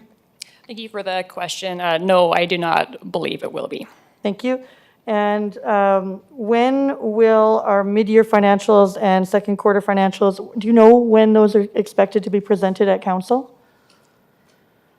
I'll need to check on that. I can get the dates for you, though. They should be coming. Okay. That is it. Thank you. Thank you. Any others? Okay. We'll put this item up for vote.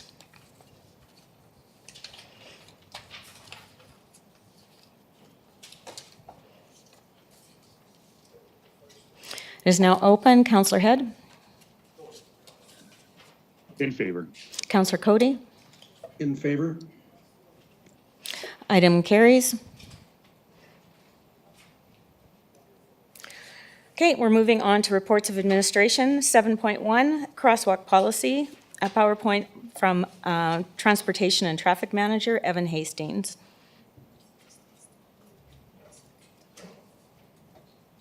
We just need a little time to get the PowerPoint up. And I am granting you the floor.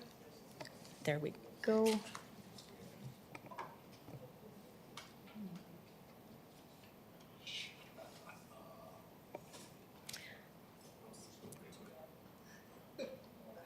It's okay. No worries.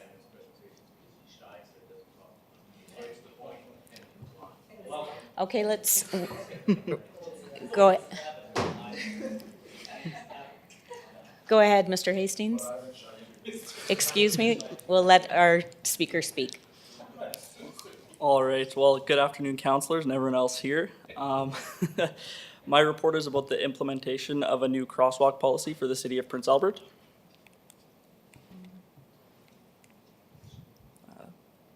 There we go. So currently there isn't a crosswalk policy that is that's formally active, and that's created two bigger problems. The first one being that there's no standard procedure of where to put marked crosswalks throughout the city and what treatment to use at them.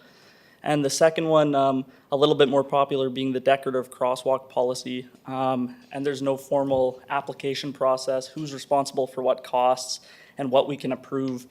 So implementing this policy would allow for a more efficient and fair crosswalk painting request procedure, as well as a reduced administrative time processing these requests. Next slide, please. Oh. All right, so the recommended process is firstly the applicant fills out the crosswalk painting application at least 30 days in advance. The transportation manager at this time is able to review and make any tweaks or edits needed. A safe location will be agreed upon between the transportation manager and the applicant, and then traffic accommodation will be scheduled following that, and the crosswalk painting after this can be completed, and the applicant will be invoiced accordingly.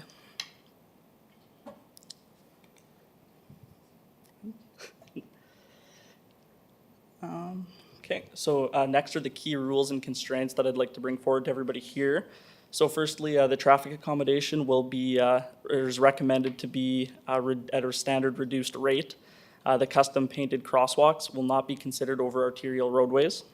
Crosswalk painting applications, once again, must be submitted 30 days before the anticipated installation date. And lastly, all designs must fit into the bounds of a standard crosswalk bars as painted by the city. So the first big one is traffic accommodation, and it's recommended that this be provided at a rate of $200, which is subsidized. Currently, the city pays about $463, or that's what would be invoiced if it wasn't reduced. Traffic accommodation is required to be performed by city employees since we're closing lanes or whole roadways, sorry. And it should be noted that Regina and Saskatoon policies have the applicants pay 100% of this cost, so we're actually coming in at a reduced subsidized rate since it's a lot of not-for-profit organizations putting up these crosswalks. Next is arterial roadways. So as I said, custom crosswalk painting will not be considered over arterial roadways.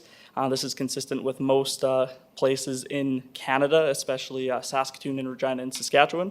And this is done to limit driver distractions and maintain focus on pedestrians, motorists, traffic control devices. So if you're driving down 2nd Avenue West, you want to be focused on the traffic lights, the other motorists around you. If somebody hops onto the roadway, you don't want to be looking over at a painted crosswalk. Traffic accommodation on these roadways is also much more expensive. It takes, up to a full day to paint an arterial roadway. Currently, we just paint the lines across the road, which interferes with traffic for about 5 minutes, but this would be a pretty big undertaking and would probably cost around $1,000 as opposed to $463. It also creates traffic congestion for the community. And lastly, it's to extend the service life of the custom crosswalk that's painted. So as we can see here on First Street East is a white painted crosswalk. This was painted in 2020. And this photo was taken 2 weeks ago. It's still in perfect condition, and that was just from avoiding the arterial streets. Okay. And the last focus is the paint color. So the recommendation is for white crosswalk paint only, and that's following the Transportation Association of Canada best practices as of 2021. So white traffic paint is kind of what's expected for pedestrians. You don't want to be putting let's say a red crosswalk in the middle of a street where somebody might look up, realize there's a red crosswalk and come to a halt. It can increase rear end accidents, or similarly a green crosswalk at a stop sign. Somebody looks at the green crosswalk, they might just blow the stop sign, increasing the opportunity for damages. So it is of note that TAC began a colored crosswalk paint study in June 2021 with 14 of the biggest organizations and cities in Canada. So they're getting all their study results together, and they will be providing an update in the next couple of years. And once this comes in, we'll be able to reassess this policy depending on the results of that. There is an option to the recommendation, and that is to allow colored crosswalk paint. And if we go that route, we would ask to just include the following statement, just so we have the ability to avoid, like I said, red crosswalks in the middle of roadways. Okay. And lastly, traffic paint has been very, very difficult to secure this year. It's mainly only been able to get water-based paint. So we actually don't have any decorated crosswalks this year.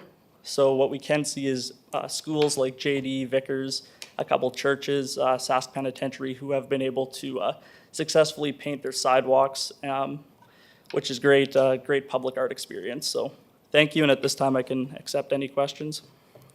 Thank you very much. Are there questions? Councillor Zurkowski. Thank you to the manager, and thank you for your work on this. What I like about this, and I'm saying this aloud so you can correct me if I'm wrong, but it's going to make a huge difference for people to move forward with their ask within, I think it was 30 days. And then with this policy, administration can say yes or explain the policy without it having to come to council. So it's way more timely, and I think it'll be beneficial for the folks out there who are interested in doing this, so it makes it happen much quicker. Yeah, for sure. And currently there's been a little bit of back and forth between the applicants and administration because there's no clear policy in place or procedure. So this will basically we have an application that's included as an attachment, and it's very simple to follow. People can submit their request, and it should be able to be approved very efficiently. Yeah, I think that move will be very appreciated. The other point I like is the arterials. Crosswalks don't need to go on arterials because there are other options out there. If a school wanted to do a crosswalk, they could do it on the sidewalk, they could do it on the other 3 corners or on the other 3 streets, on the avenue nearby. It doesn't need to be on an arterial. But now that it's in policy, moving ahead, it's a common understanding and nobody will be surprised that they can't do it on arterials. And really, it only makes sense for safety. So thank you for that, and I'll move the recommendations. Thank you, Councillor Zurkowski. Councillor Lennox-Up. I move an amendment that the policy allow for colored traffic paint to be used for decorative crosswalks at the discretion of administration. That the policy allow for colored traffic paint to be used for decorative crosswalks at the discretion of administration, and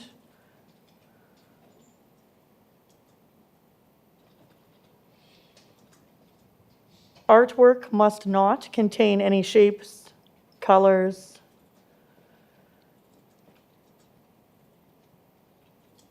or illustrations that motorists may confuse with traffic control devices.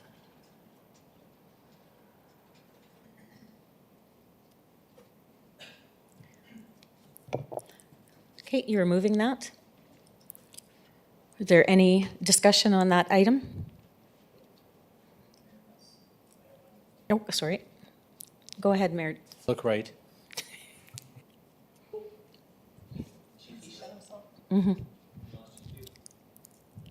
Okay, well, unless things changed, when I was in the mall business, the only traffic paint you can buy is white and yellow.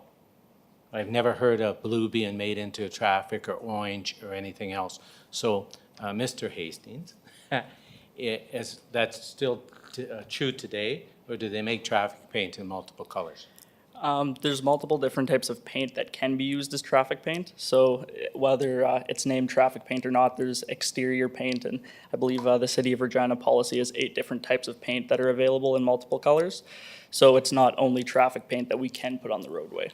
Okay, and I won't be supporting this motion. I like the policy, and I think we should let the policy that we have run the way it is now, so I won't be supporting this amendment. Councillor Edwards. Yeah, thank you, Deputy Mayor. I won't be supporting this. I do like the way the report was written. I think the information was there, focused on safety, and that's why I won't be supporting it. Thank you. Are there any other? Okay. We just have to give her we just have to give City Clerk a few minutes.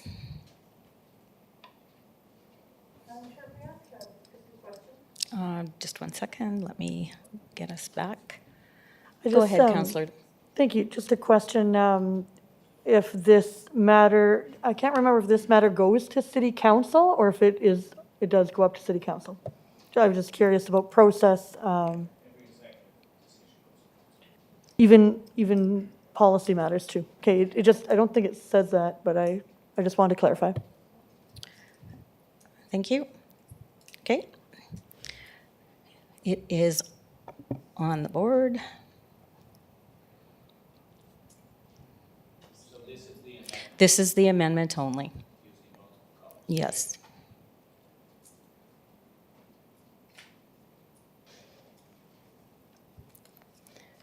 Councillor Head, sorry. Thank you, Deputy Mayor. I'm not in favor of this amendment. Councillor Cody? Not in favor.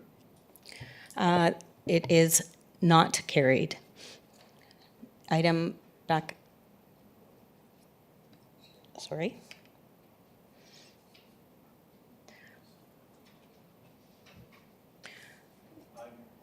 Next, Councillor Zurkowski's motion is on the floor. Any discussion?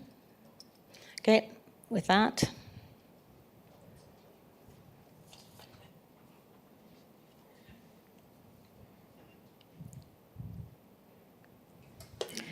It is now open. Councillor Head? In favor.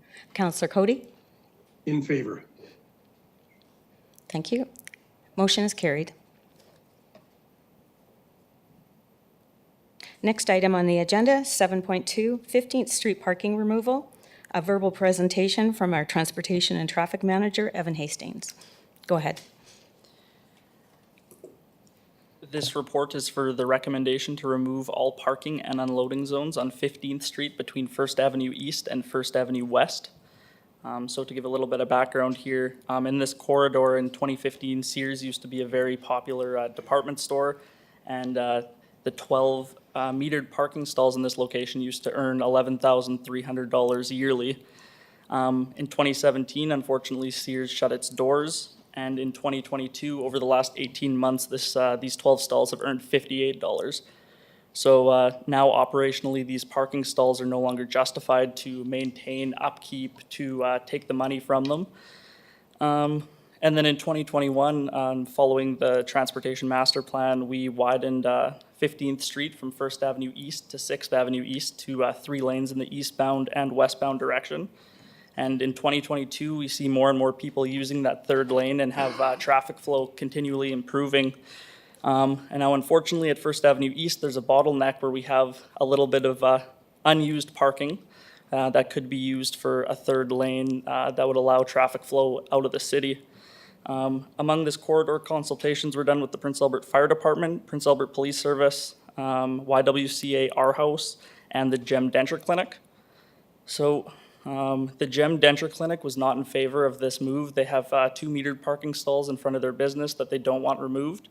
However, they do have 29 parking stalls in the metered lot directly adjacent to them, which is already used.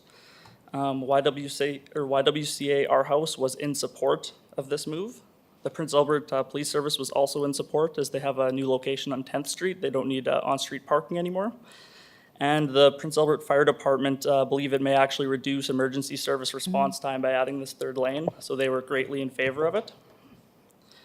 So to summarize, this move would allow for a third lane going eastbound and westbound between First Avenue West and First Avenue East. It would call for the removal of 14 metered parking lots, or parking stalls, sorry, and various other parking along the way, and 1 5-minute unloading zone. And at this point, I'm open to any questions. Mayor Dion. Move the recommendation. Any other questions? Hearing Councillor Zerkowski. Thank you, and thank you for the homework done on this for sure. I think it is time at this point to move forward on this, so I'll support the recommendation. The question I have is, I just want to be clear, so the folks, the businesses that are going to be affected, they were consulted with, they were chatted with, and they were given an opportunity to express any challenges or concerns they had? Yes, Okay. and yeah, and that was included with the GEM Denture Clinic. They did have some opposition, although I would say that they do have the 29 metered parking stalls directly adjacent to them, which are already used. I just appreciate the Public Works effort in communicating with the folks and how they're going to be affected, so thank you. Thank you. Any others? Seeing none, let's move to vote.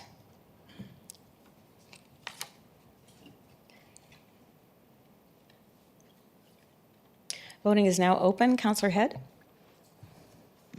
Thank you, Deputy Mayor. In favor. Councillor Cody? In favor. Motion carries.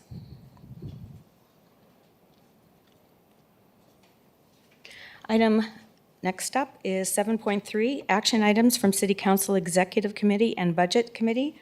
Verbal presentation by our City Clerk. Okay, members of council, this report outlines a semi-annual review of open action items initiated by members of council at City Council Executive or Budget Committee meetings. At this time, I would request members of council to identify if there are any due date changes or other amendments regarding the open action item spreadsheets from each department. Thank you. Mayor Dion. Well, I was going to move the approval, but the clerk just shut me down and said she wants to hear from everyone, or can I still remove the removal? I move the remove. I move the recommendation. Thank you very much. Councillor Zerikowski. On item fire one seems prudent, and I'm okay, since I made the motion, I'm okay with moving this item to a new proposed date of March 2023. Thank you. That's reference, fire one. Thank you. Any others? Hearing none? Go ahead. I apologize, I'd forgotten. I had a question on this. It's probably a question for the city clerk or city manager or both. There are 2 items at the beginning of this list that are listed as closed, that no longer need to move forward. And my question is, process question, do we not then need to vote? Because I think we've done that in the past. We've voted at council to close the items specifically. Do you have the specific items? I will in a moment. I apologize. I'd forgotten I had this one. I guess so. Here it is. It's number PD2, thank you, and PD3. And I guess here's the reason why I think it's a little different than voting on them the way we've got here is because of PD2, it was something that came from council to bring forward a report for the noise bylaw.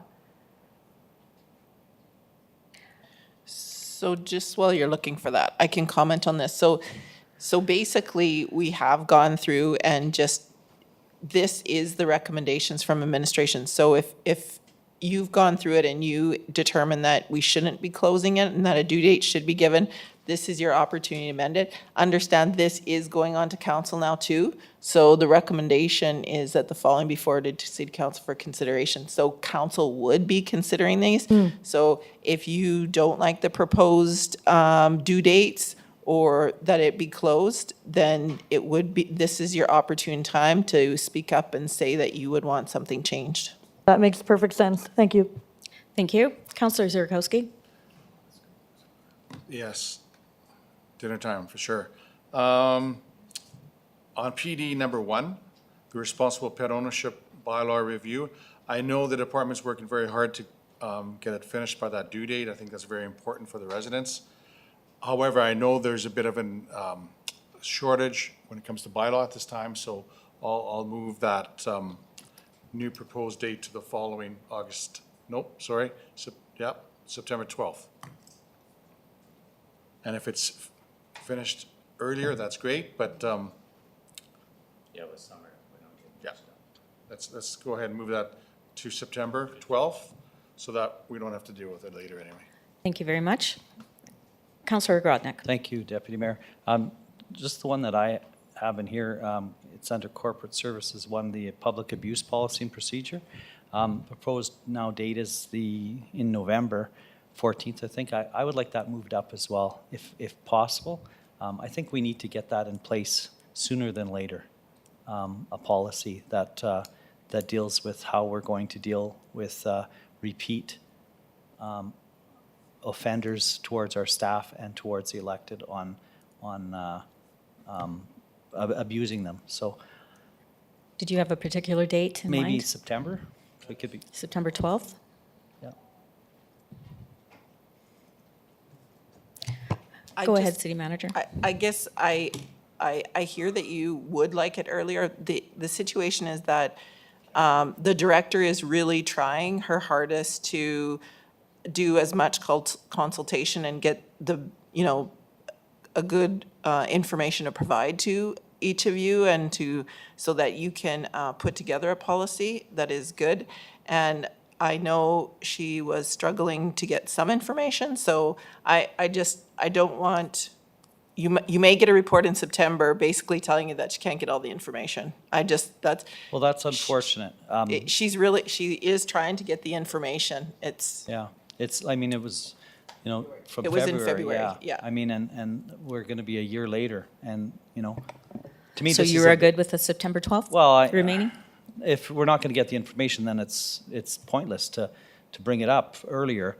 I want all the information, I want it to be a good policy, but I just am disappointed, I'll say that, I'm disappointed that it's going to take a year to get a policy that affects every single city employee and the elected. And it takes a year to get something in place. That's, to me, is unacceptable. But Would you like it to remain? no, we'll move it leave back. it? If Okay. I We'll move respect that the If she does get it earlier, it will come earlier. yeah, I would hope it's earlier. Thank you. Okay, thank you very much, Counselor. Any others? Seeing none, hearing none, we'll move to the vote.